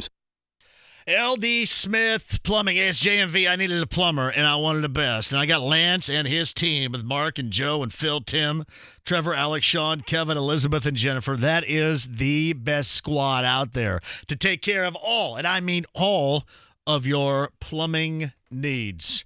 I mean, maybe from that little flip-flapper inside your toilet bowl, your tank that may not be working right. I mean, if you can't do whatever, something like that or something big. We're talking pipes. We're talking pipes under the house. We're talking moving washer machines from one side to the other, moving lines. They can do all of that and more. Lance and the team, the absolute best at 317-284-9526. And right now, take $300 off a tankless water heater with LD Smith Plumbing. 317-284-9526 online, ldsmithplumbing.com today. Hey, this is Lisa Stofan. Heard the Mark Patrick weight loss hypnosis hype? Well, I attended because my father stopped smoking with hypnosis. Hypnosis eliminated my desire for soda and fast food, made me want to exercise, and I lost 60 pounds in 6 months. My energy level exploded. I went to another session to deal with some other problem foods, and I lost another 10 pounds. In fact, I brought my husband, and he lost weight, and his cholesterol and blood pressure improved. My friend lost 20 pounds her first 2 months. Oh my, what are you waiting for? Join Mark Patrick seminars and lose the weight or stop smoking, guaranteed for only $49.99. Hypnosis designed to destroy unwanted cravings, late night eating binges, boredom eating, stress eating. That's right, weight loss seminar Saturday, March 7th at the La Quinta Inn & Suites South Hotel in Indianapolis and Sunday, March 8th at the Hilton Garden Inn Hotel in Carmel. Weight loss seminar from 11 a.m. to 1 p.m. Stop smoking seminar from 2 to 4 p.m. Registration begins 30 minutes before seminar. At Papa Murphy's, for a limited time, we've got a combo that'll make you say bravo. Right now, you can get the new Combo Magnifico with pepperoni, sausage, mushrooms, and onions for just $10. Bake it yourself and then make it disappear. Need heating service and looking for a local dealer you can trust in Hancock and surrounding counties like Right Away Heating and Cooling? Find that American Standard Air dealer at IndyHomeComfort.com. Guys, erectile dysfunction got you down? The Indianapolis Men's Clinic's all-male staff specializes in treating ED and other sexual health-related issues. Call today for a consultation. 999-9000. The Ride with JMV. This is your brain on drugs. Any questions? 93.5 and 107.5 The Fan.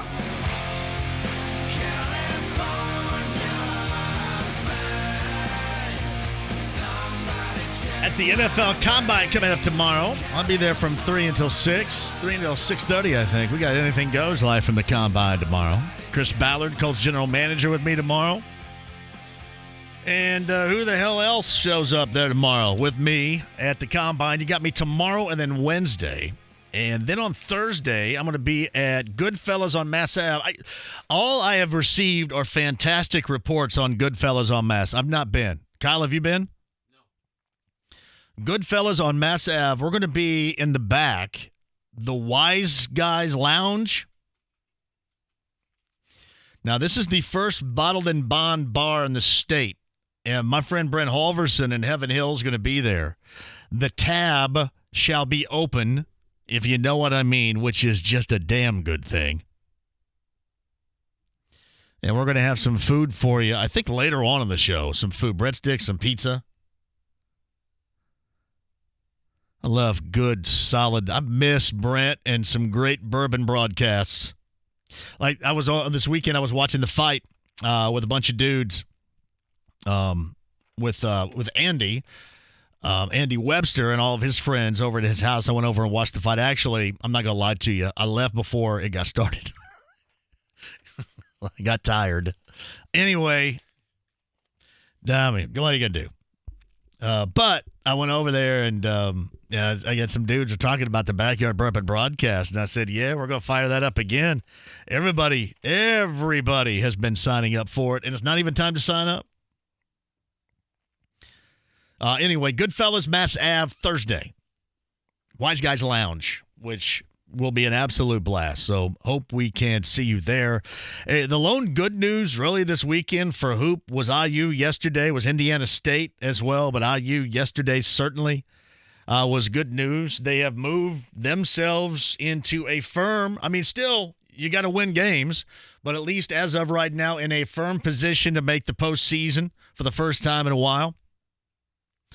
Purdue, while others say, hey, all you got to do is do this and all you got to do is do that, they continue to disappoint and to drive their fan base nuts. And Butler looks like, to me, through injuries and a lot of inefficiencies, I don't want to say circling the drain. That's not where they are right now. But they're in a bad spot. I mean, they're solidly in, don't get me wrong, but in the past month, this thing has gone right down the crapper for the most part. Hey, by the way, over the weekend, IU tight end Peyton Hendershot was arrested in Bloomington on a variety of charges for an alleged incident with his ex-girlfriend. He today has been suspended immediately and indefinitely after his weekend arrest. That within the past 10 minutes or so. All right, JMV at 1070thefan.com is the email address. Yeah, I did mention the fight. How much money was lost by everybody that put the money on Wilder on Saturday night? I did. I watched a couple of the preliminaries. I watched, what the hell was that guy's name that came out in the sombrero? Fundora? I watched Fundora. He looked like he was about 7'2" and weighed about 120 pounds. I watched that. That's from Jay Ryan. Whatever happened to the Peter King Combine Party the station used to always host? Peter King is actually doing that this week over at Sun King, right? He's doing it at Sun King. I hope to get him on because he's doing it as a benefit for Teachers Treasures. You know how much I love Teachers Treasures and how much we do for Teachers Treasures, which, by the way, had their best donut dash on Saturday they have had yet. Sold it out. Fantastic work. I love Teachers Treasures. And shout out to Margaret and everybody over there for a job well done. But Peter is doing this with benefit to Teachers Treasures, and we'll try to get him on later on this week because that is certainly something I want to talk up. But I believe it is at Sun King. Hatfield writes this: Wise Guys is the best. That is where we pregame before the Yacht Rock show. See you Thursday. I love it. I can't wait. Let's do some calls. Got stuff to give away. You guys hang tight on that. Robert's at 239-1070. Go ahead, Robert. How are you? Hey, JMV, this is RMV, the guy who don't know nothing about NASCAR. How you been doing? Dude, it's all right. Listen, it is all right. Man, you're one of my best guys. You, Big Joe, and Jeff. I listen to you guys daily. You know, make an old man feel like a sportsman again. But you stood up. You stood your ground when you had those three callers. It got a little exciting. Yeah. I was glad. Well, let me tell you this, man. While I was talking to you, and let me say this to the NASCAR people, all wells that end well. I'm glad to see that man back. That was my main concern, to see that man, and I'm glad that he's doing well. While I was talking to you, JMV, one of your commercials came on my TV. Oh, my hair commercial popped on there. Multimedia right there is what we're talking about. I'm talking to you on the phone. And then here's your face come on the TV. I'm saying, this man's got power. I'm telling you. No. Listen, and let everybody in, Robert, if you don't mind, and I'll let you to close out on this, but Robert called last week, Tuesday, after the Daytona 500, and didn't know. I mean, can I just say you had a bad take on NASCAR. And everybody wanted me to rail on Robert, and I said, no, I mean, I have bad takes all the time. It just happens. It happens, and it was something you didn't understand about how they race on super speedways. But no, it's all good, man. I mean, it is all good. I'm never going to be a jackwad to somebody that's not a jackwad to me first, man. I'm just never going to do that. Hey, man, I respect your show all the time, and I did, JMV, know the tradition. They had already said it on TV. So I was just calling to criticize and say that, there is a little horseplay, and I don't believe in horseplay, stuff like that. But let me finish by saying this. JV, here's the problem with your Pacers, and it's your man. I know you're going to get mad at this one. No, I am going to get mad. I may not back you up on this. This is going. You may go to jackwad status after this, but go ahead. If our boy Turner would get, now listen, I'm not asking for much. Put his foot inside the paint. Average 6 more points. You know what 6 is? There's 3 more baskets and average 1 free throw. The Pacers would be on a pace to be in the championship in the East. People don't believe that, but that's how much big man play. He plays too far away from the basket. And he's not that great. He says, that's what people do. Shooters do. He's not that good. He's not Larry Bird. Yeah, well, and Rob, hey, I do have to go, and I'm not mad at it because of that take. And thank you for the call. I appreciate it. Call anytime. Listen, do I want to see more production? Always. Everybody does. But again, the reason in this offense Miles is what he is from an in-the-corner standpoint or a high ball screen standpoint is because that's how they're running the offense. I mean, he's not sticking his foot in the paint unless they tell him to go post up somebody that might be smaller than he is. He's doing what they tell him to do. That's it. There's no doubt. I mean, better production. I mean, everybody wants that. There's no doubt. But, as far as him not posting, he's a part of the offense. He's doing what he's told offensively. He just is. That's why you see him hanging out in the corner. That's why you see him at the top of the key and setting all the screens, because that is their offense in a nutshell. Thank you, Robert. I wasn't mad at Robert last week. And again, I'm not going to be a jackwad to dudes that aren't. Now, if you are to me first, and there have been a couple, not necessarily any of you guys, but just, Kyle knows who they are. And I don't mess with that because I don't want to hassle my life to deal with jackwads. It takes too much out of you. If you have a bad take, you're going to have a bad take. I'm going to have a bad take. Hey, listen, this Miles take is probably going to end badly for me. You don't think I've known that for the past couple of years? But it's just the way that it is. It's going to happen. It's going to happen to you. It's going to happen to me. It's going to happen to everybody. It will. I promise you that. But now, Robert was all good. JMV, why does Laval Jordan get a pass? I never see anybody around here criticizing his coaching. I get people critical of his coaching like nonstop. Rob Brown, you're going to have to follow Jeff Showalter, because Jeff Showalter, and there's a small splinter cell, if you will, of Butler fans that are highly critical of him. His players are consistently out of position on defense. They don't play with energy. The offensive sets are sloppy. Butler could be an elite team with a better coach. Now, I'm not going to say that this whole slide is not a part of what he has done coaching, but it's also a part of what they've done with the players. I mean, this is on the players too, but I would agree with you. But no, seriously, there are plenty of people that are on Laval around here. And if this slide continues from where they are to where they slide to, it's just never going to be as much as you get from IU. It's never going to be as much as you get for Purdue. It may be closer to equal with that of Purdue. But again, normally what happens with Butler, when things are going back for Butler, a lot of their guys, except for, the Showalters or the gut shots, I'm trying to think of other dudes that I know, and these doesn't make them bad guys. It's just their take on it.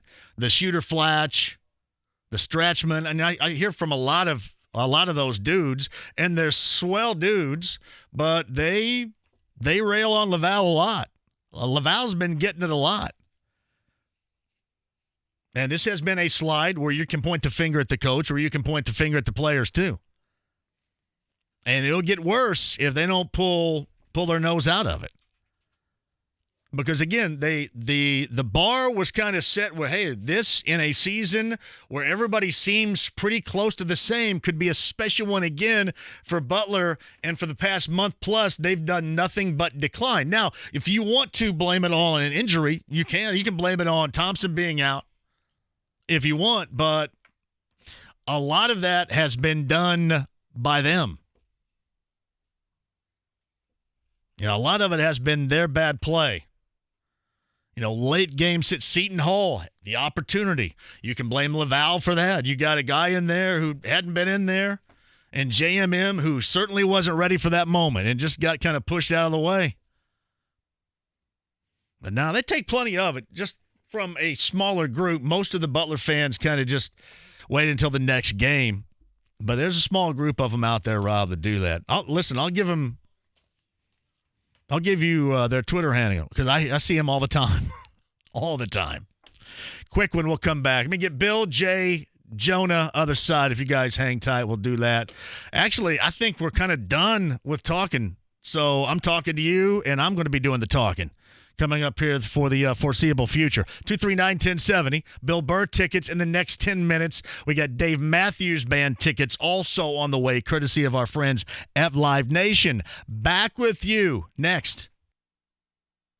JMV has tickets to the hottest shows of the summer, and he wants to give them to you.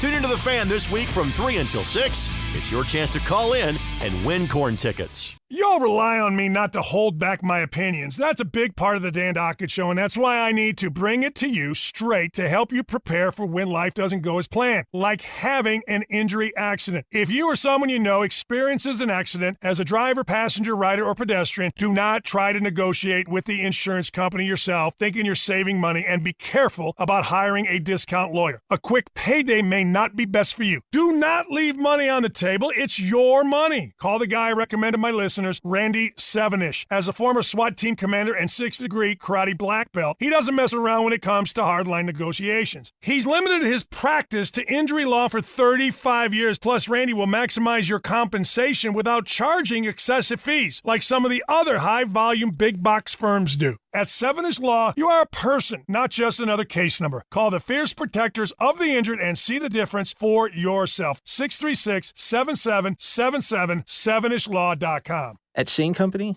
they really took the time to educate us about the 4 C's. And we got to see a Shane Company diamond next to another store's diamond. The Shane Company diamond sparkled so much more. You could see the difference with your own eyes. And it was also important to me to have a conflict-free diamond. I wanted to be able to look at my ring and feel good about where it came from. I'm Tom Shane. Our diamond experts travel overseas and only buy from ethical and reputable sources. These are families we know well and trust because we've been working with many of them for 4 generations. Our team examines each diamond and only buys the prettiest diamonds from within each grade. Our rigorous evaluation process guarantees that your Shane Company diamond has maximum sparkle and spectacular brilliance, whatever grade you choose. I get compliments on my ring all the time. Now you have a friend in the diamond business. Shane Company and ShaneCo.com. Here's what's happening with the Fan. Join JMV as he broadcasts live from the Wise Guy Lounge at the back of Goodfellas Pizzeria on Mass Ave. And join his friends from Evan Williams Bourbon and all the Heaven Hill brands as well. Museum by Moonlight is back at the Children's Museum this Saturday from 8 to midnight. Join your 21 and over friends for a party with the kids at heart. Don't forget to stop by the Fan Center at the Sports Legends Experience for your chance to try the football toss. And if you'd like more information, click on 1075thefan.com. Hey, it's JMV, and celebrate future NFL stars at the 2020 NFL Combine presented by Verizon at the Indiana Convention Center. That is from the 26th through the 29th. Fans can cheer on their favorite NFL prospects at the bench press, take a photo with a Lombardi, see full collection of all 53 Super Bowl rings, and entry is absolutely free. For more information, visit NFL.com/combine for a chance to win the ultimate trip for two to Vegas for the 2020 NFL Draft. Download NFL One Pass today. It's the Fan Morning Show with Jeff and Big Joe. Tim Kirkshin. How insane have the last couple of weeks been? I've covered baseball for 40 years, and I've never seen anything quite like this. I've never seen this kind of anger player to player, and I don't think it's going to stop anytime soon. The Fan Morning Show with Jeff and Big Joe. Weekday mornings, 7 till 10. Only on 93.5 and 107.5 The Fan. The Ride with JMV. The sportos, motorheads, geeks, sluts, bloods, wastoids, dweebies, they all adore him. They think he's a righteous dude. 93.5 and 107.5 The Fan. See, the Black Keys are coming in this summer. You Black Keys guy? Black Keys and Gary Clark Jr. I should have tickets, too. JMV, people will be killing IU or Purdue if they lost 9 of 14 or whatever. Why does Butler get a pass? Just way that it is. You're right. Everybody's going to kill IU. IU's got a bigger fan base than everybody else. That's just the way that it is. That's just, I don't know how to explain it other than, it's IU basketball, polarizing IU basketball. And with Butler, Butler's always the, hey, fun-loving story, and if things go wrong, well, it's but. So that's just kind of how, except for a certain group, how they go about it. And I said this regarding LaVall Jordan. I mean, you can put it on players all you want, but the in-game decision with JMM, that's a coaching decision, and that one was and should have been highly scrutinized. But that's the way it is, the way it's always going to be. Oh, you're not talking about the fans. You're talking about the media. It's, again, same thing. Same thing. I mean, I don't know if Butler fans like it or not, but that's just the way that it is. IU is more polarizing to fans and the media around here. I like Butler. I like Purdue. I like IU. I'm an Indiana State guy. But, I mean, I know when you talk about the hierarchy of what you're going to, use in a show, use in a segment, it's going to go IU, it's going to go Purdue, it's going to go Butler, good, bad, happy, or sad. And IU is going to be the polarizing one. And basketball always has been, always will. Hey, JMV. Well, hell, when I saw the replay, I knew Lamb was probably seriously hurt. You know what's weird? I didn't think that he was going to be. I mean, I thought it was bad, but I didn't think it was going to be as bad. I mean, you're talking about 3 significant injuries in one. As we talked with JJ a little bit earlier, that is going to be a lengthy rehab. And it comes at the absolute worst time. 12.5 points a game, a team that is reeling, and there's no way around it. I mean, they are reeling and put up maybe one of their most embarrassing efforts that we have ever seen as far as the Pacer organization is concerned. I mean, what was the second largest margin in a loss all time, I think, for that franchise? And again, you guys remember, you go back in the day, and they took some losses. So that's why at the start of the show, I didn't just bypass it as saying, hey, this is how it is. I mean, it's more dire than that, for sure. I mean, now's the time to start playing and be what you thought and what you represented, I think, to a lot of fans and folks around here you thought you were going to be, or, you want to be this 6th seed who win a couple, get blown out, taken out in the first round. Now's the time to do something about it. I said I was going to give him some time, and I guess I gave him till the end of the month. JMV, you're right about the Butler-IU dynamic, but now that the Butler is a major conference, it really shouldn't be anymore. Yeah, around here, it's always going to be that, man. Butler is a big dog now, but IU will always be the most polarizing. They're the most loved and hated in the state. Listen, if I started right now, and this is just being real with you, if I started right now railing on Laval Jordan, for example, this is terrible and fire him and fire that, as far as listenership, you guys would turn the dial. If I started in on a 5-minute segment about Archie Miller, you guys would all turn it up. I swear to you, that is the way that it goes. And that's not just, that's media, that's fans, that's everybody.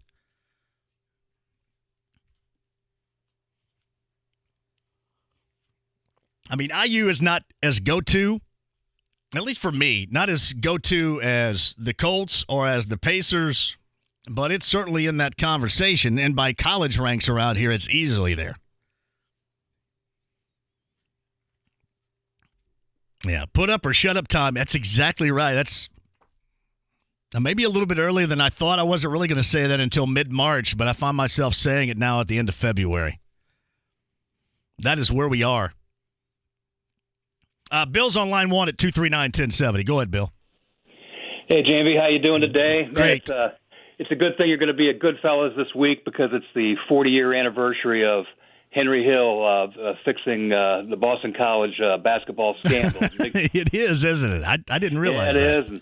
And in the movie, they mentioned it in the movie right before they stabbed Maury in the neck. So that it's just an anniversary coming up. But I got a prediction, and I got another thought. Is now either you give T.J. Leaf a serious chance now, or you're just not gonna. Yeah, he's done. Yeah, they're not gonna. Yeah. I know, but he's got a kind of a similar game to Lamb, and we don't know if he can score or not. So I think that maybe they can give him a shot. You know, it's funny you mentioned that because I've never even considered it. Like I considered it being, Aaron Holiday going back of the rotation, maybe sometimes Sumner if you need it. I mean, that's the first time. He went in at the 3-minute mark in the 4. That's the first time he'd played in like 25 games, I think, or something like that. Yesterday, the only thing that would hold him back would be that he has that Louis Orr build. If you remember who Louis Orr was, just as thin as can be. But I got a prediction that goes into the summer. I think that NBA owners are going to forbid their players from playing in the Olympics this year because of the coronavirus. I really do. I think that they've been looking for a reason. This is not 1992 anymore, where we had a cause. We don't have a cause anymore. And the players make so much more money now, and the investment is so much greater. And I just think the owners are not going to let their players be exposed to that disease over in Japan because, I mean, that's where the disease is spreading now. So I think that it's a thing of the past. Pro players playing in the Olympics. All right, I'm gonna hold you to that then. How about All righty. Thanks, Bill. I appreciate it. The first coronavirus mentioned on this show. It's well done. It's from Sean. JMV, what has Jordan done? No one picked Butler to be even close. That's what I said earlier. I mean, no, they said they went all the way to number 5. You raised the bar on expectations, and it has been a not-so-subtle slide for the past little over a month here. That's why. There's no way around it. But again, trying to compare that and having a conversation about that, a meaningful conversation about that compared to, the people that want to hear both sides of the IU thing, it's not close. You guys don't even have to be told that. You know just by being around here that you're not close. And it won't be. All right, quick one, we'll come back. Hour number 3, we got Bill Burr tickets. Did I promise them now? Did I say in the next 10 minutes? All right. Kyle says give them away. I'm way over here, too. Let's do that. 3 shows, the 30th and then May the 1st. Bill Burr is a funny dude. I don't know which date this is. It might be for the new one. But 3 shows, Bill Burr, Murat, Old National Center, great venue, number 10 at 239-1070. Shout out to my friends over there, Aaron And Josh and everybody at the Mira and Jimmy, you guys are awesome. Number 10 at 239-1070. You shall laugh. One of 3 shows. Bill Burr, number 10 at 239-1070. Your calls, I got Jonah, I got Jay, and others. Other side next. Looking for a dependable used work truck? Maybe you're a carpenter, handyman, painter, do plumbing, HVAC. Whatever your trade, you'll find the quality work truck you need at Indy Trucks. They're all fully checked out and come with a nice 3-month, 3,000-mile warranty. You'll get top dollar for your trade, and Indy Trucks has easy to get financing too. The other guys don't have that. Indy Trucks at 96th and Keystone, or our new location in Edinburgh off I-65, or IndyTrucks.com. Indy Trucks, we'll be looking for you. Place your sports bets at BetRivers.com. You'll find a massive number of basketball betting options, bet point spreads, money lines, and game totals directly from your mobile device. Use one of our easy deposit methods to get in on the action. And when you win, we pay fast. We pride ourselves on our quick and easy payouts. Sign up now. We'll match your first deposit up to $250. More bets, more action, more fun. Must be 21 or over to play. Gambling problem? Call 1-800-9-WITH-IT. Playable only in Indiana.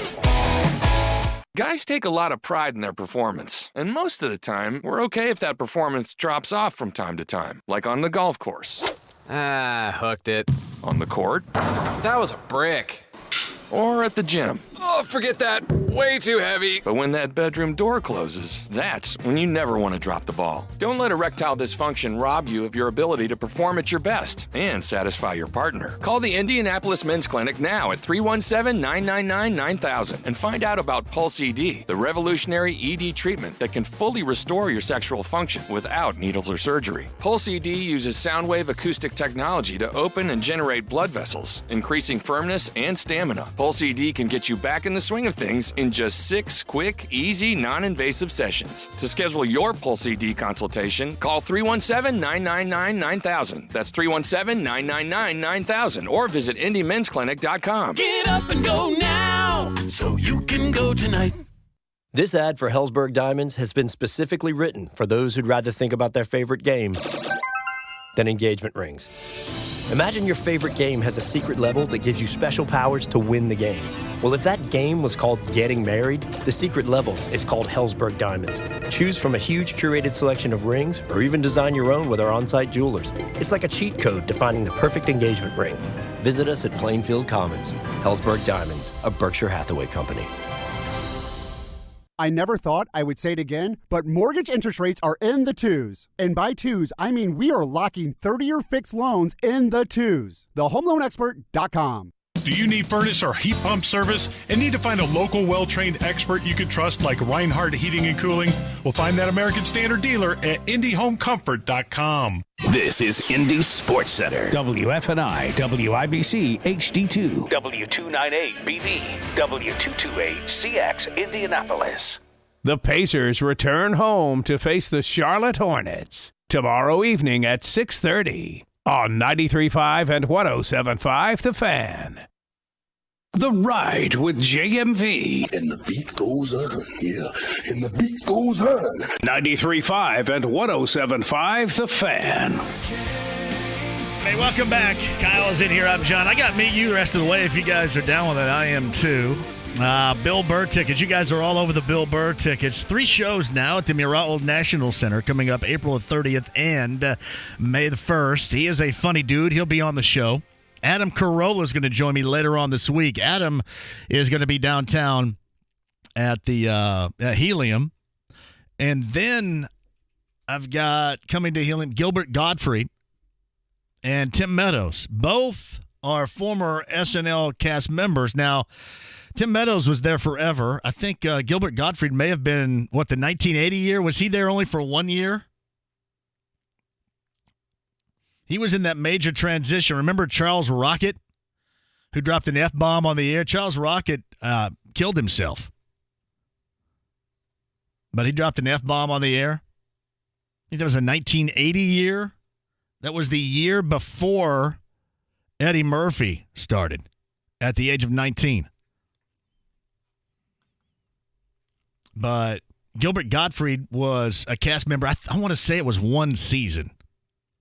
And Tim Meadows was for many. Outside of Kenan Thompson, He's probably pretty close to being at the top of the list. I think Keenan Thompson now, with his longevity as a cast member, has probably blown that out of the water. From John, hey, JMV, did I really just hear a caller say, quote, TJ Leaf plays just like Jeremy Lamb? I wonder if he'll get his minutes. That might be enough radio for me today. That is absolutely inexcusable if you let that drive you away. I've told you this, we're going to get bad takes. We're a world of bad takes, and not just here, everywhere.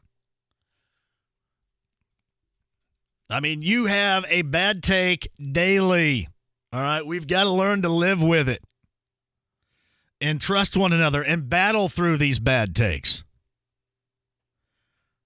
Like, you know, some of you out there, not all jackasses, but some of you jackasses, you know who you are with your bad take on Miles. We're a world of bad takes. JMV.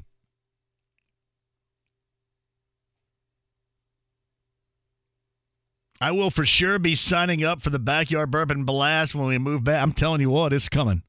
I think we need to add another one, too. I haven't told anybody that, but you guys are all over it.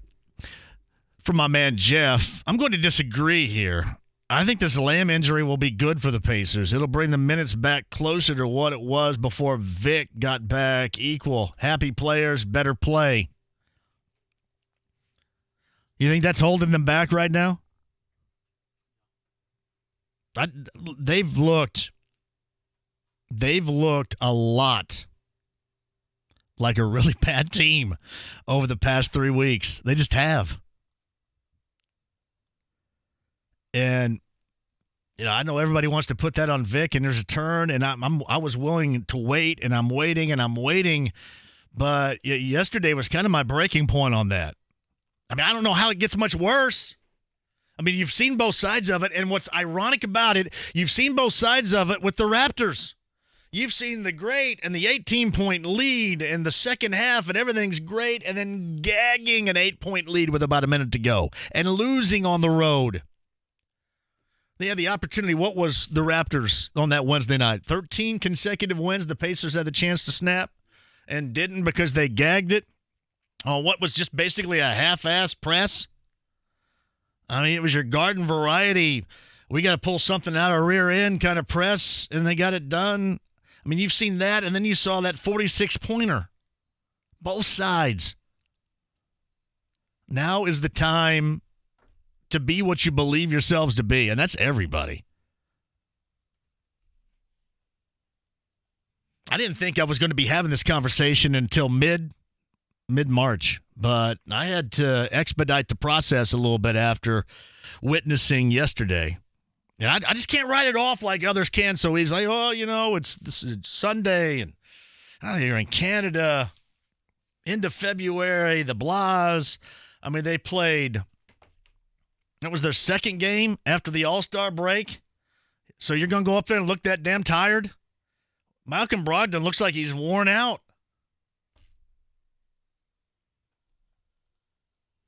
Tell you what, TJ McConnell, wherever he went, got a little sun, though, didn't he? Did you notice that? McConnell had a little sun. I think Sabonis went somewhere really quick, too. He looked like he had a little bit of sun. Yeah.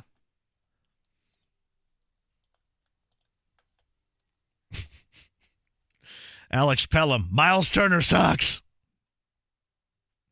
It's from Russ Nordberg. See, sometimes Russ can be a pain in my ass, too, but not always.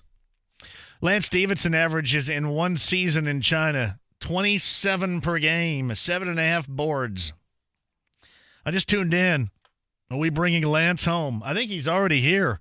I had a Twitter follower that said they had a picture with him over the weekend. I think he's here. Not in preparation to play for the Pacers, but just here in general. You guys, man. Come on. It's from Brian. Who has had the worst February, the Pacers or Butler? That's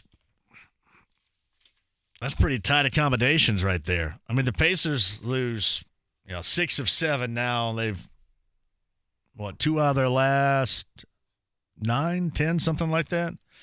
Meantime, Butler had lost since the 15th, and that was that Seton Hall game in Hinkle. 3 consecutive there, and now they've lost 3 consecutive. They have lost 8 games since January the 15th.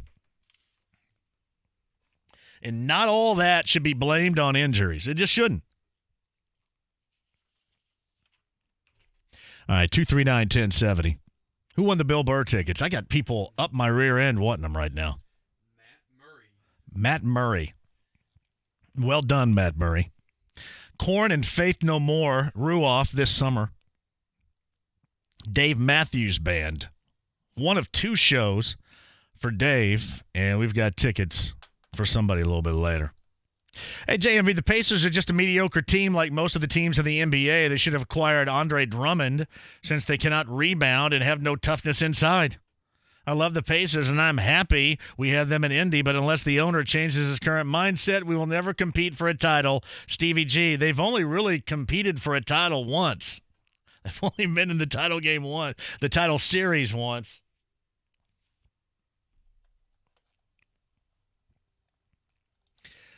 JMV, I had fully convinced myself that the All-Star break was going to cure all that ails the Pacers, and that would be a great run. Now, a near 500 or 50 point, I should say, beat down, almost 500.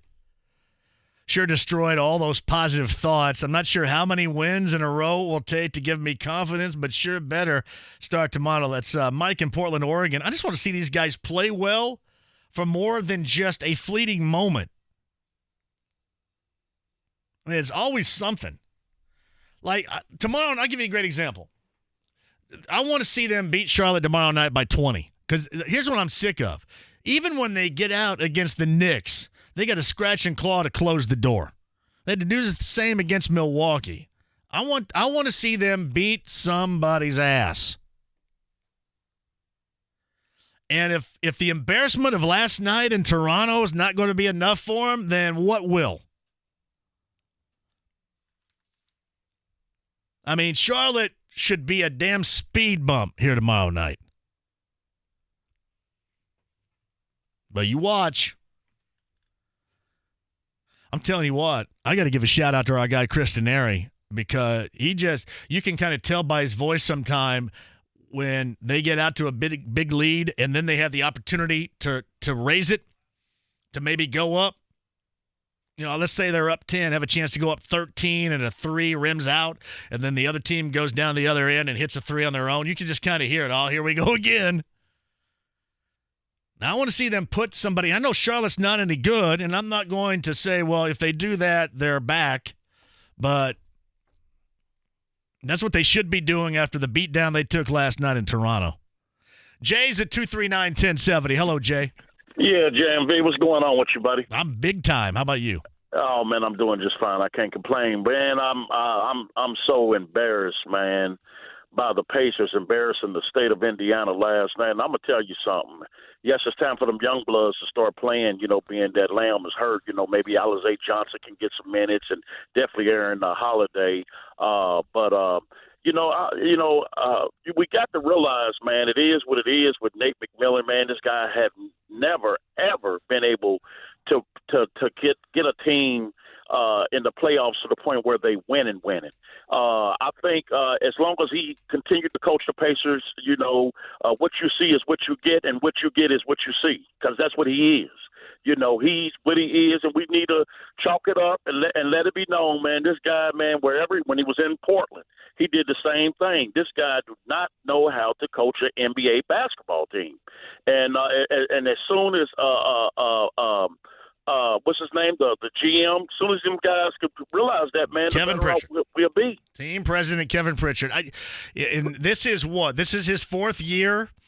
Yeah, and I know Larry Bird. I know Larry Bird is still a consultant, but it kind of makes you wonder. You know, what did Larry Bird say? 3 or 4 years, and then your voice is no longer listened to as much as it once was in the locker room. And we all know this: if they disappoint, that's going to be the target. And this is just NBA wide. I mean, the first fall that's taken, Jay, is always the head coach, and you're number 4. Maybe they feel that way. Maybe. We'll see where this goes. I hope they get him out of there, though, man, because I'm tired of him. And as long as he's there, we're going to get the same thing every year. He just can't coach, man. He don't know how to manage basketball players or how to play them. It seems like he don't know how to rotate them and get them to play together. It's something missing, man, and I think it's him. He need to be gone. Yeah, thank you, Jay, for the call. I'm telling you, what did Bird say, 3 years or 4 years? I know he's not here. I know Kevin's running the thing, but if they disappoint, yeah, he said 3 years. I told you all along. I mean, if all you anti-Nate folks out there, and I will say this, I thought that the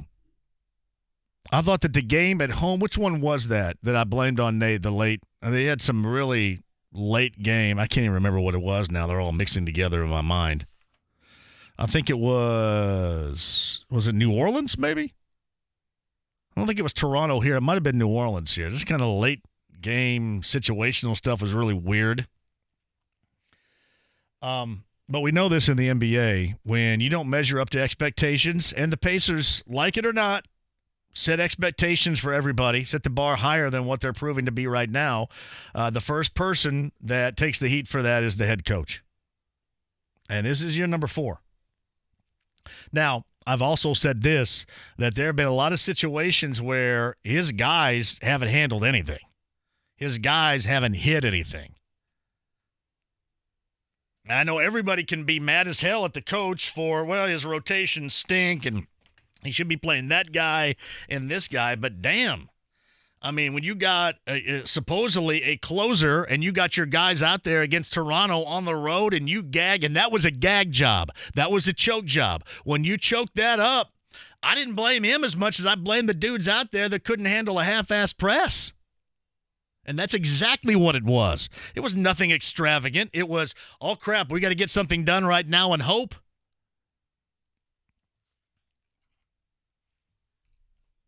Kind of equal opportunity in that.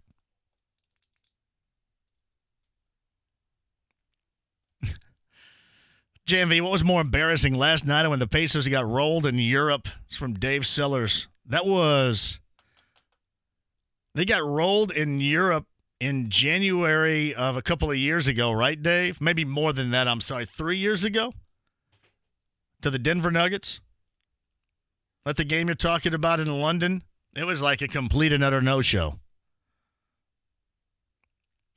JMV, Nate McMillan has a 200 record in the postseason as a Pacer coach. If we win 2 games in the playoffs, Nate has increased his career playoff record.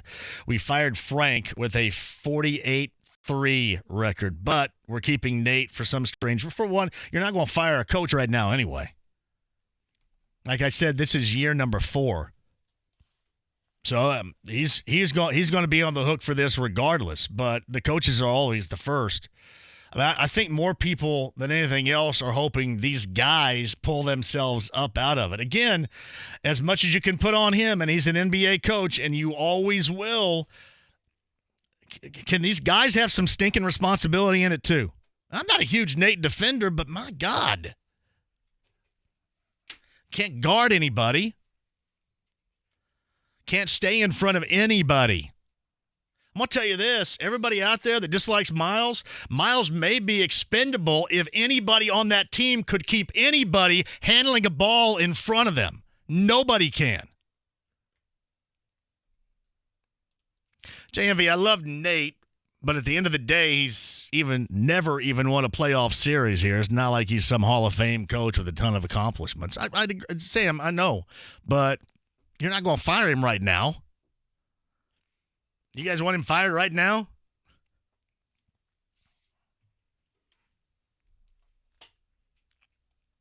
This is what happens, though. Across the board. You guys want to fire the coach. I mean, everybody wants to fire the coach. Everybody wants to fire the coach. Everybody wants to bring in Lance Stevenson. This is what happens when your wheels start to come off. That's why these guys, if it's possible for them, need to pull their head out of their butt here. Joan is at 239-1070. Joan, go ahead. How are you? Hey, it's your Jack Watt from Arizona with always bad takes. That's all right. Go ahead. So I'm going to confess, I'm a dirty little liar. I actually never made it to the El Pollo Loco this weekend like I said I would. Bummer, man. I was fired up for a little feedback. I got nothing. Oh, well, I will tell you, I will go soon, and I will let you know. Heck, I'll post a picture on Twitter for you. Nice. I appreciate you. So I don't even know where to go with this Pacer thing. I like Nate. I mean, he has over 600 wins in his career. I mean, to say he can't coach is a little bit extreme because when you win 600 games in the NBA, you can clearly coach.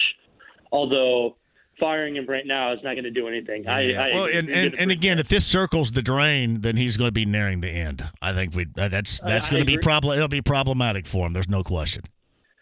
With that said, though, Nate is horrible with in-game adjustments, and also the rebounding has been an issue for the last 2 months, and yet. And I will say this too, he totally mismanages Miles Turner because when he's down low and getting rebounds with Sabonis, even in the Knicks game, I've noticed he was down low more and he grabbed 8 rebounds, and that was the first time the Pacers out-rebounded someone in quite a long time in a victory. So I just wish he would make better in-game adjustments. As for Jeremy Lamb, it's a shame because I really thought he would be, he's a proven NBA player coming off the bench. Scoring 12 points a game, and now I'm also not on the Lance train. Why bring it back for the third time? I don't see there being much improvement on that end. Yeah, I've said this, and I said this before, Joan. I said never, and then they ended up coming back. I can't see it. I cannot. Yeah, I don't either. I don't see it either. I mean, I won't be disappointed if he does come back because I know, he feeds off the crowd and the crowd feeds off him, which I think is something that the Pacers fans need at this point, even the team. But I'm just hoping that Aaron Holiday, being enigmatic as he is, this is really his chance to prove that, he could be a scorer off the bench. And I love his fearlessness, off the bench and, driving to the basket. But, I want to see more positive from him. And last thing, I want to see – I think Oladipo is playing pretty well. His shots just haven't been falling. But I watched the Knicks game, and I noticed that his shot is a little bit more smooth. So I'm hoping that – this group can come together, and I'm not panicking just yet. Although the blowout at Toronto was pretty much inexcusable, but at this point I just hope that this team can come together and put in some wins. No question. Hey, thank you, Jonah, for the call. I'll wait on that picture. Hey, JMV, yes, I do want to fire Nate right now. There's never a good time to fire a coach. Yeah, there are better times. There are better times. Better to rip off the Band-Aid. Nick Nurse? Well, I don't know if the Pacers have Nick Nurse on their bench, and I think Nick Nurse, I think Dwayne Casey was fired in May. I don't think anybody's going to be firing anybody in late February. Hey, Nick Nurse, I like Nick Nurse. There's no question about that. Have you got Nick Nurse on your bench? Do you know that you have Nick Nurse on your bench? They got Popeye Jones, Bill Bano, Dan Burke.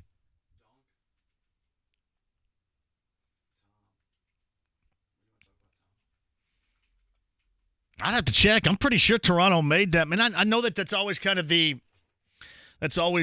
look what Toronto did. I think they did that in May. I'd have to check. You know what? I don't even have it in my fingers right now to type it in. I'm not even going to check. I'm just going to go on my huge dome full of knowledge. I'm going to ride the wave. It's from Jay Meyer. Between the Colts and the Pacers, this city is about to be renamed Indy Apathy.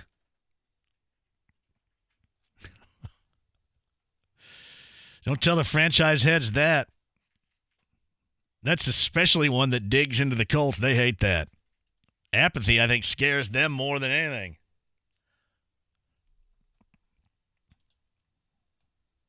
At least it has in the past.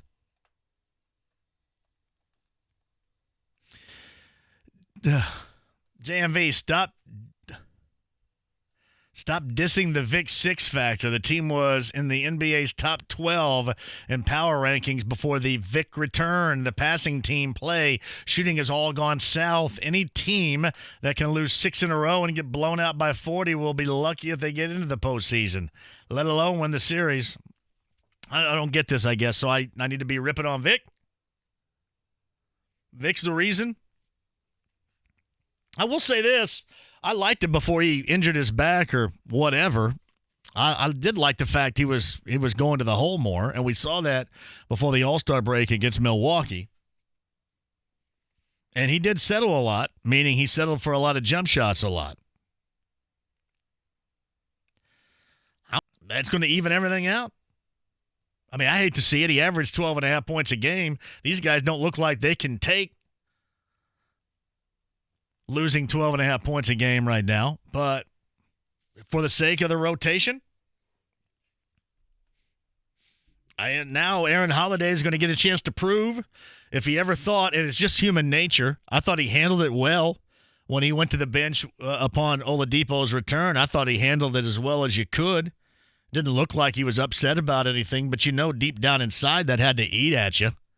I mean, if you think you're a competitor sitting wherever you're sitting right now, can you imagine the level of competitor you have to be to get to that point in your career and how that would eat at you?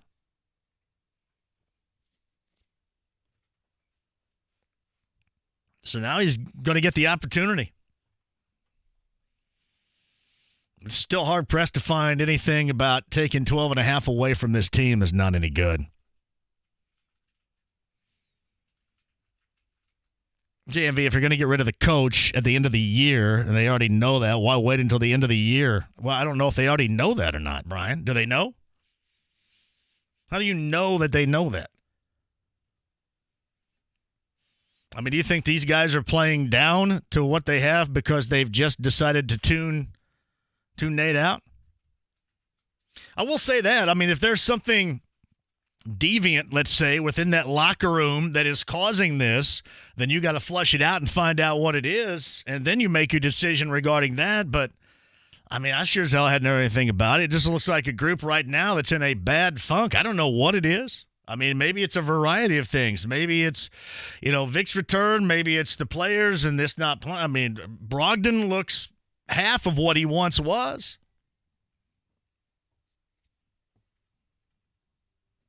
I mean, you pull it. I don't know how many Nick Nurses are ready to go on their bench right now. I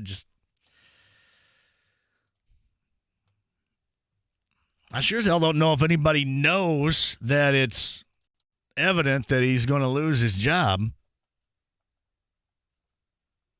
Look, to me, they're trying to circle the wagons earlier today. That's why you look at tomorrow night. I mean, that's a game where you need to kick some ass and win by 20. And that's what you need to do. You need to take out a little bit of frustration if you got it in you. Hey, JMV, don't fire Nate. Bench Miles should have never been given the extension. He needs to prove it and didn't even want to get someone who wasn't soft. Alex Pelham here. Yeah. The beacon of toughness. My man Alex. Alex. Come on, man. If you'd have played him, I mean, or coach, then fine, but come on. Do what you do. If you can look yourself in the mirror and go, yeah, I need to call a professional athlete soft looking as you do, then so be it, brother.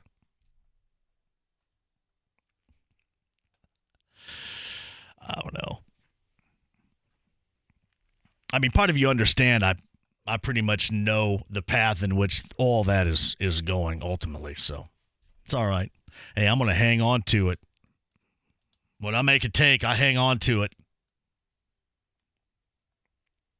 Jamie, maybe the Pacers have been watching too many. Hey, listen, watch IU looks better than the last two. Hey, that's the one shining basketball moment over the weekend that was any good. And shout out to Trace Jackson Davis, friend of the show. I think he got freshman of the week for a 5th time. Man, he took it upon himself to try to score the basketball, but that normally in the last 3 years, you get up to a big lead and then you gag it up. Normally you go away. Moment of the game. Down 6. Just completely coughed up a lead. You're down 6. Jerome Hunter knocks down a 3 to pull within 3. I thought that was the moment of the game. Because we'd seen that scenario all too many times, I think. We'll see where it goes at Purdue coming up on Thursday. Purdue and IU at Mackey, and Purdue needs a win like nobody's business. All right, quick one. We'll come back. What I got? Corn tickets and Dave Matthews Band tickets, and the next 30 to give away. You guys hang tight. Your Indiana Pacers host the Portland Trailblazers for their only regular season visit on Thursday at 8 p.m. Brogdon working pick and roll with Turner, and Turner in on the right side, converts off the glass as he's fouled. See what Indiana's style is all about with teamwork, dedication, and hustle. Leaf recycled the shot, up the floor, Warren to the hoop, and Warren lays it in. Get your tickets at Pacers.com. Pacers, Trailblazers. It's Thursday at 8. The 2020 Big Ten basketball tournaments presented by SoFi return to Indianapolis as Bankers Life Fieldhouse hosts the annual celebration of Big Ten hoops. The women's tournament runs March 4th through the 8th, and the men's tournament tips off on March 11th through the 15th. Tickets are on sale now at Ticketmaster.com or head to big10.org for more information. Catch all the action and be there as the conference's top teams battle this March for the Big Ten tournament title in Indianapolis. What is your Social Security strategy? Hi, Rick Edelman here, host of The Rick Edelman Show, right here every weekend. Choosing when to start taking Social Security is a key decision. Get it wrong, and you could miss out on tens of thousands of dollars over the course of your retirement. And just as important as that question is, Social Security is just one part of your overall retirement income plan.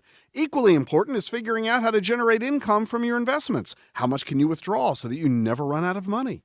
Let's get you a plan for all of this, and you can start right now. Just call 888-PLAN-RIC. And if you call right now until tonight at 10 p.m., we'll give you a free Social Security review plus a comprehensive retirement income review. Yes, both are free with no obligation. Just call 888-PLAN-RIC to schedule your appointment with one of my colleagues here at Edelman Financial Engines. 888-PLAN-RIC. That's 888-PLAN-RIC. Saving for your goals. It's very important. Forum Credit Union, Kevin and the gang are going to help you out to get in those great saving habits with a few simple steps here. So here's a great example. If your employer provides a 401k or a similar retirement program, be sure to save the full company match amount, build an emergency savings account with at least 3 months of living expenses, and never take vacations unless you can pay for them in full without using a credit card. Visit Forum Credit Union's YouTube channel for more savings tips. And remember, my daughter Laney and I are going to come at you again end of this month with a Sprout account winner. That's $100 in your child's bank account, the Sprout account with Forum, to help for college down the road. All great ways to save. With Forum Credit Union, Kevin and the gang, branch location today or online. That's forumcu.com. If you're a man aged 45 to 80 with a history of heart disease or stroke, please listen closely to this message. Some men with a history of heart disease or stroke also have low testosterone levels, also known as hypogonadism. Symptoms of low testosterone, hypogonadism, include decreased sexual desire, fatigue, depressed mood, and loss of body hair. If you've had a heart attack or stroke in the past and experienced the symptoms of low testosterone, hypogonadism, please consider our research study that is underway in Indianapolis. Qualified participants may receive testosterone replacement therapy or placebo and study-related care at no cost, as well as compensation for their time. Locations in Indianapolis, Franklin, and Greenfield. Please call now to speak with the research study coordinator. Dial 317-406-7900. The number again is 317-406-7900. That's 317-406-7900. Hey, it's L.D. Smith Plumbing to the rescue. I mean, with jobs large, like I have pipes under my house, man. When I shut off my faucet in the kitchen, it sounds like we're having an earthquake. I would consider that a big issue. Lance and the team ready, willing, and able to get that job done right. Or maybe You just can't figure out why your toilet's leaking in the back, and maybe it's that flapper or that clapper or whatever that rubbery thing is right down there. Maybe it's not completely sealing the way that you want. That's a small job that LD Smith Plumbing will maintain a level of greatness for you. No matter what we're talking about, large or small, 317-284-9526. Not a better plumber anywhere than Lance and the team at LD Smith Plumbing. And right now, take $300 off a tankless water heater. That's $300 off with LD Smith Plumbing. 317-284-9526. Online, ldsmithplumbing.com today. Hi, I'm Ryan Kelly with thehomeloanexpert.com. Mortgage interest rates are in the twos. And by twos, I mean we are locking 30-year fixed loans in the twos. Imagine being able to lower your monthly mortgage payment $300, $500, even $700 a month, and maybe getting some cash out to pay off the credit cards or just stick it in the bank. If you have a mortgage, let's see how much money we can save you. The 5-minute loan approval only available at thehomeloanexpert.com. The Home Loan Expert LLC, NMLS number 1326241. Korn and Faith No More. Live in concert, Summer Tour 2020. One epic night. Ruoff Music Center, Saturday, September 12th. With special guests, Helmet and 68. Korn and Faith No More. Get tickets now at LiveNation.com. Part of the Coors Light concert series. Do you need furnace or heat pump service and need to find a local well-trained expert you can trust like B&W Plumbing and Heating? Well, find that American Standard dealer at IndyHomeComfort.com. The Ride with JMV. Let me have a Diablo sandwich, a Dr. Pepper, make it fast. I'm in a damn hurry. 93.5 and 107.5 The Fan. Combine for me tomorrow. Chris Ballard joins me on the show tomorrow. I don't know who else. Eddie just came in there and said, hey, who do you want me to get tomorrow? And I said, well, I know somebody I don't want you to get, but everybody else, get whatever you want. Go get them. So Eddie's going to be down there chasing. Good luck to him. I've been there too long and too much to know that it's going to be easy. Reggie Sykes says the Pacers would have won a title had it not been for the Pistons and Ben Wallace. I maintain this, and while I thought that they were the best and certainly could have, whether it was that situation or maybe it was maybe Iran wanted to leave and manage Immature's group early. I mean, who knows? It was going to be something. It just kind of seemed like with that group, at some point, it was going to be something.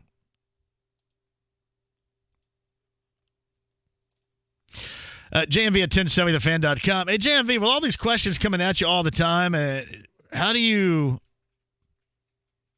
hold back being triggered? I'm not a trigger. Do you think I'm triggered? I don't think I'm ever triggered. No, really. I mean, listen. I live by a very simple rule. I am not going to be an incredibly large crank to you unless you are to me. Never.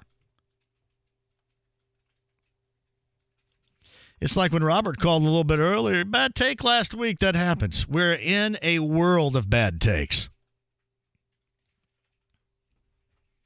You probably had a bad take already, maybe a couple, today. So it's going to happen. Certainly going to happen with me. But now I'm not going to be a crank unless somebody's a crank to me. There are like 3 or 4 people that I wouldn't want to be around. That's about it. It's not very many. I've always been a pretty good judge of character. But no, it's all good. I've never really considered myself triggered. I'm glad you don't either. Now, one, I don't like average dudes. You know, the whole soft thing kind of makes me laugh, but whatever. I mean, that's just my opinion. Like, I would never, and it's not even about Miles, it's anybody. I would never sit here and go, well, you know, that guy's not any good because he's soft. And when that dude could stuff me in a trash can in 5 seconds, and he's not soft, he's either not very good or... I mean, if a coach, a former player wants to say that, then so be it. But it kind of sounds stupid coming from me. I mean, I can analyze the play, talk about his play, if it's good or if it's bad, whatever. But, yeah, the softness for me, I never really go there with anybody. JMV, so essentially, Lamb has no left knee. That's awful news for the kid. Yeah, I mean, everything. ACL, meniscus,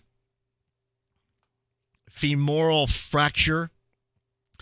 All things I would have to ask the ATI guys when they're in studio about, but it was a lot for sure. It's from John Buzzard. So I'm going to Mackey Thursday with a fiance who's a Hoosier fan. Now, the Boilers' consolation prize for a crappy end of the season could be sweeping IU before the NIT postseason run. It very well may be. The thing that has to be really tough on Boilermaker fans is the fact that it's been there. It's just been there to take. It's like Purdue, hit some shots, win some games, and you're in. This is what you have to do. I mean, this is not trig or calculus. This is what you have to do. Well, I guess it kind of is, but not really. Just hit some shots.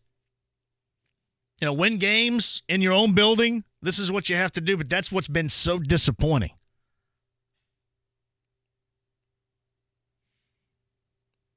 Purdue, I'm trying to think, at their worst, which college team around here is the toughest to watch? Because I think we have said IU, because most of you, and again, IU's the more highly polarizing program out here and around here, and most people have said, it's almost a chore watching IU. But I would maintain this. Most of the time this year, Purdue has been brutal to watch. Well, Purdue sort of teases you because they have a game like they did versus Virginia or versus Michigan State where their offense is amazing to watch and they light it up. Has IU had a game like that this year? Florida State. Yeah. Florida State. Florida State was that first game against real competition and not all the cupcakes, all the bakery items that kind of led up to that game. Mm-hmm. So maybe Florida State. But that was in November, early December. With IU, when they lose, it's going to be Archie's fault always, or it's going to be Devontae Green's fault always. Mm-hmm. If Purdue loses, it's going to be any one of their players. It's normally not on Matt. And if Butler loses, Butler fans just kind of hope it goes away, and then they wait until the next game. That's how, and it's gone that way forever around here. It's not ever changed.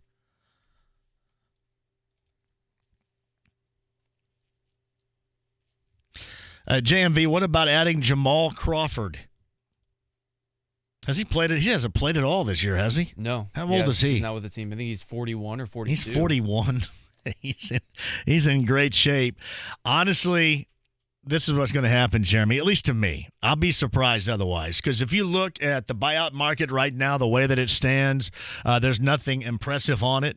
To me, they're probably just going to reinsert Aaron Holiday into the rotation and then have Edmund Sumner as well, and that's how they're going to roll from here on out without Jeremy Lamb. He's actually 39. 39? A little younger. This is pretty close, but still hasn't played all year. I just can't see it. And we looked up the buyout market right now is Dion Waiters, Tyler Johnson. Yeah, there's nobody like Wesley Matthews last year where it just feels it's just a good fit. And the guys that were wanted are already gone. Yeah. You got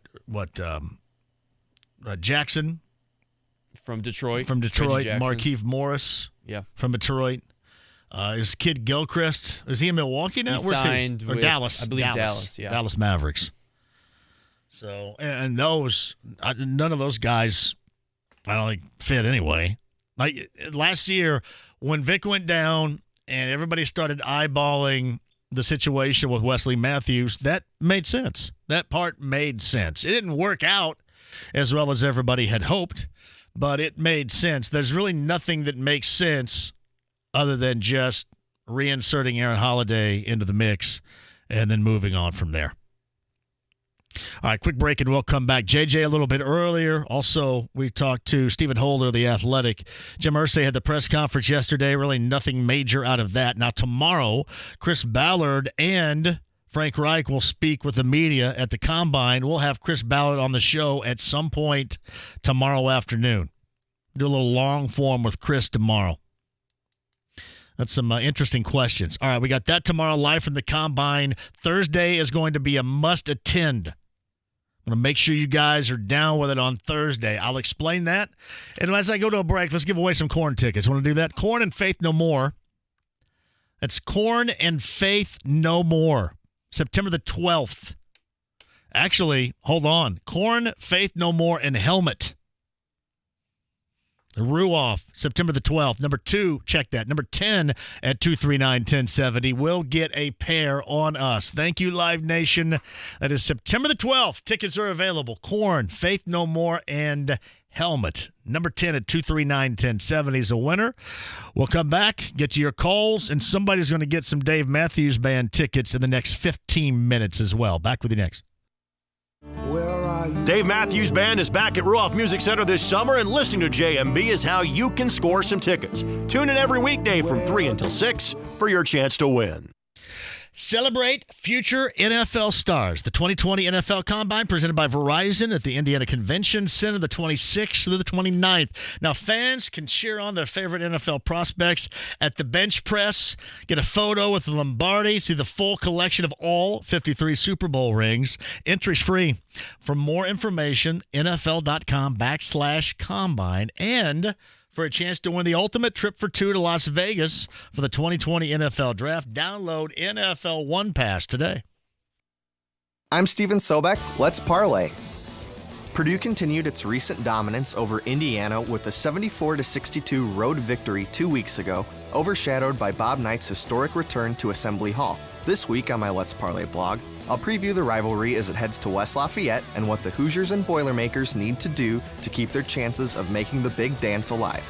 Get all the insights by checking out my current and past Let's Parlay blogs at 1075thefan.com, brought to you by BetRivers.com. Place your sports bets at BetRivers.com. You'll find a massive number of basketball betting options, bet point spreads, money lines, and game totals directly from your mobile device. Use one of our easy deposit methods to get in on the action. And when you win, we pay fast. We pride ourselves on our quick and easy payouts. Sign up now. We'll match your first deposit up to $250. More bets, more action, more fun. Must be 21 or over to play. Gambling problem? Call 1-800-9-WITH-IT. Playable only in Indiana. The City of Lights meets Indy Nights at Indiana Grand Racing and Casino. Feel the anticipation of the Las Vegas-style gaming floor with the newest and hottest slots. And even more live table games are here. Try your hand at Crazy 4 Poker, Face Up Pai Gow, and Ultimate Texas Hold'em. It's nothing but bet on your favorite sporting events at Winter Circle Race Sports Pub. Your odds-on favorite for playoffs to payoff in sports betting. The award-winning Center Cut Steakhouse is always taking reservations on Open Table. Don't be left out in the cold. Get into hot gaming action. Indiana Grand Racing and Casino is your best bet for fun and excitement. Just off I-74, exit 109, Shelbyville. It's a Vegas feel. With Indy appeal. Must be 18 or older to wager on horse racing at racetracks and 21 or older to gamble at sportsbooks and casinos. Know when to stop before you start. Gambling problem? Call 1-800-9-WITH-IT. Please drink responsibly.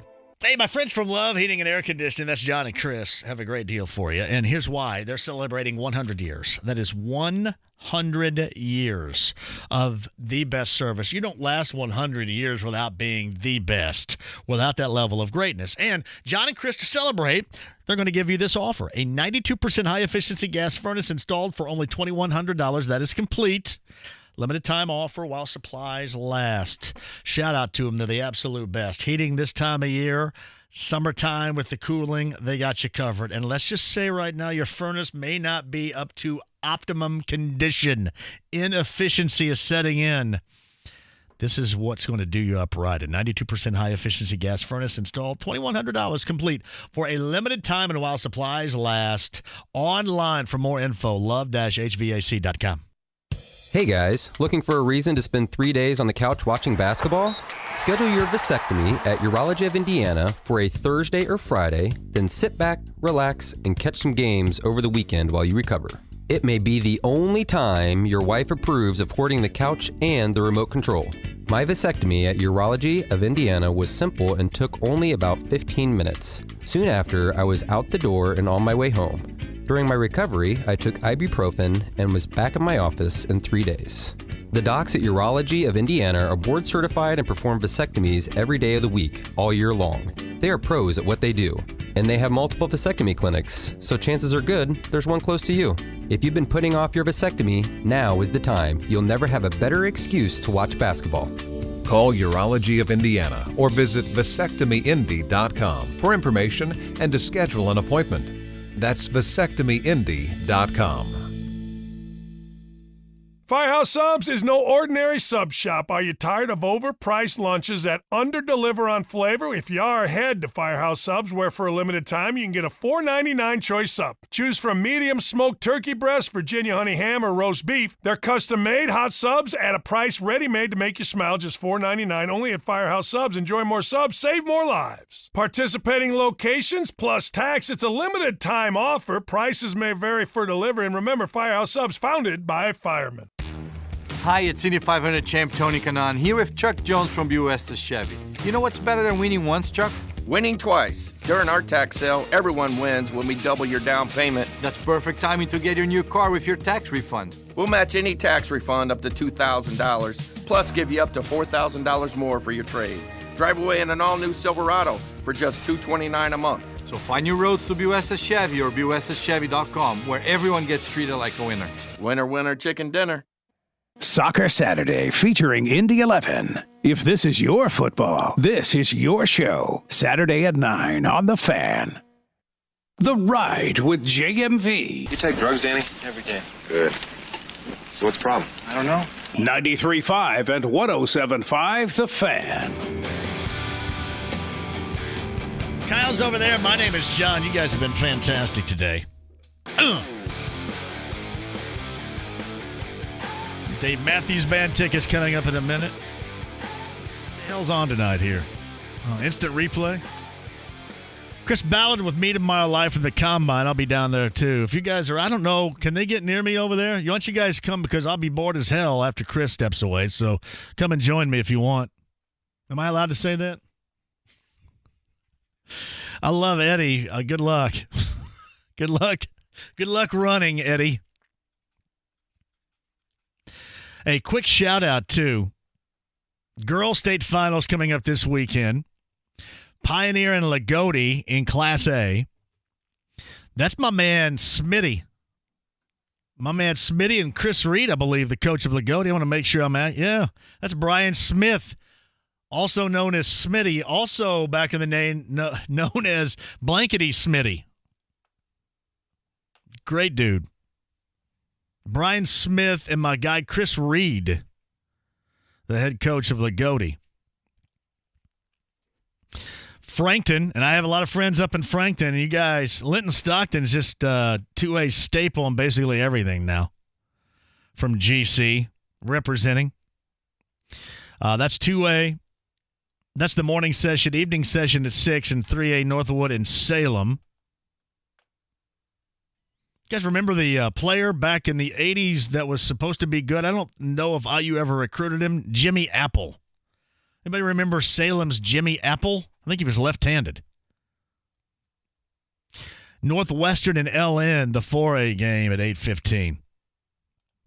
And I did want to bring this up before I go, and I'm going to leave it at the very end because I didn't want to have a 3-hour-long show about it because I know a lot of folks around here. It's inevitable if you don't seed that people are going to be pissed, especially in this Lawrence Central sectional where you're going to have a week from Wednesday night, 21-1 LN and 21-2 LC, which is probably pretty tough. Ultimately, they're going to meet in this thing anyway, but it's probably pretty tough for everybody in Lawrence Township to swallow having great seasons and then squaring off on a Wednesday night. That is a sectional that may be the toughest I've ever seen. Now, people will argue Carmel, Hamilton Southeastern, and those. When Gary Harris was up there, for example, those are the past. Warren's 15-5. They get Tech. Cathedral 17-5. They get 18-4 Addicts. LN's 21-1. LC's 21-2. And then North Central gets the bye. They're 12-8. That is... It's a buzzsaw right there. Ridiculous. Yeah, I kind of feel for you, Lawrence Township. I mean, you're always good, but I kind of feel for you a little bit. That does kind of suck. Great seasons for both, however. I think at some point they're probably going to have to seed. But we've said that. I mean, every year you get to this point, and then it happens, and then everybody freaks out about it, and then it kind of disappears. But that is the sectional drawing, and both Bob Lovell and Greg Rakestraw did a fantastic job with it yesterday. So, job well done. JMV, I'm just tuning in tonight. Go Frankton girls basketball. That's from Nick Hutton. We have a lot of the Litzies and everybody up in there. Big time Frankton friends up in there.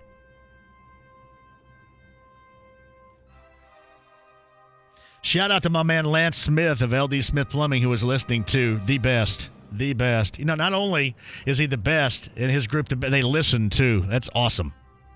Plumbing needs right there. Great job out of you, Kyle. Anything you want to add before we go? Sweet. Well done. I'm just joking. Dave Matthews Band tickets. You want to do that? We can give those away, yeah. I don't know what night it is, but it's one of the nights, either the 19th or the 20th of June. Number 10 at 239-1070. Dave Matthews Band tickets. Live Nation, I love you. Absolutely love you. Number 10 at 239-1070 is going to go see Dave. Live from the Combine tomorrow. Can't miss Colts General Manager Chris Ballard tomorrow afternoon on the show. Have a great night.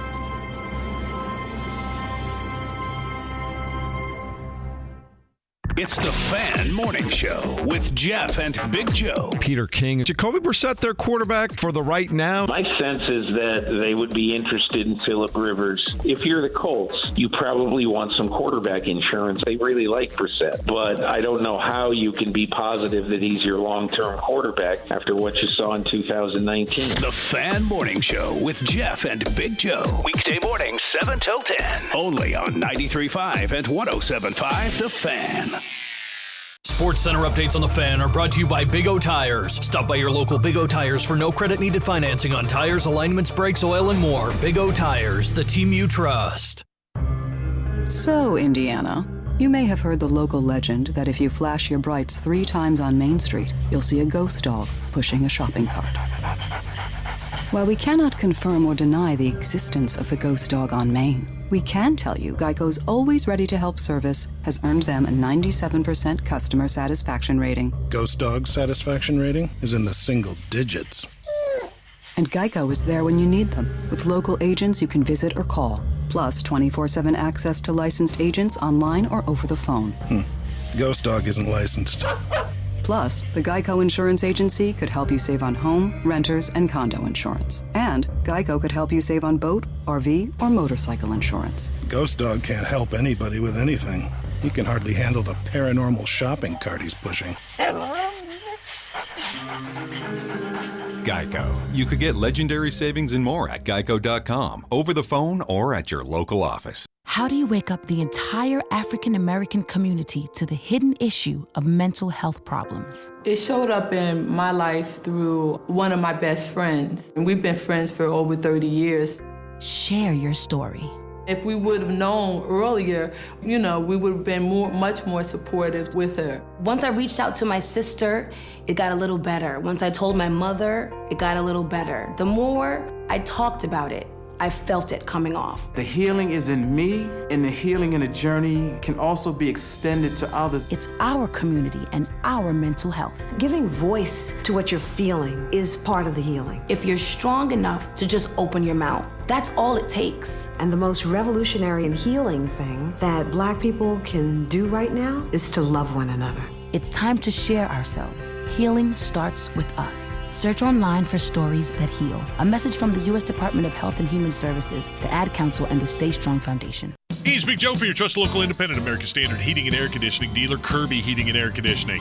The Kirbys have been in business for nearly 4 decades, and son Robert says his parents' business practices won't ever change. I love the way that they've ran the business, treat the customer right.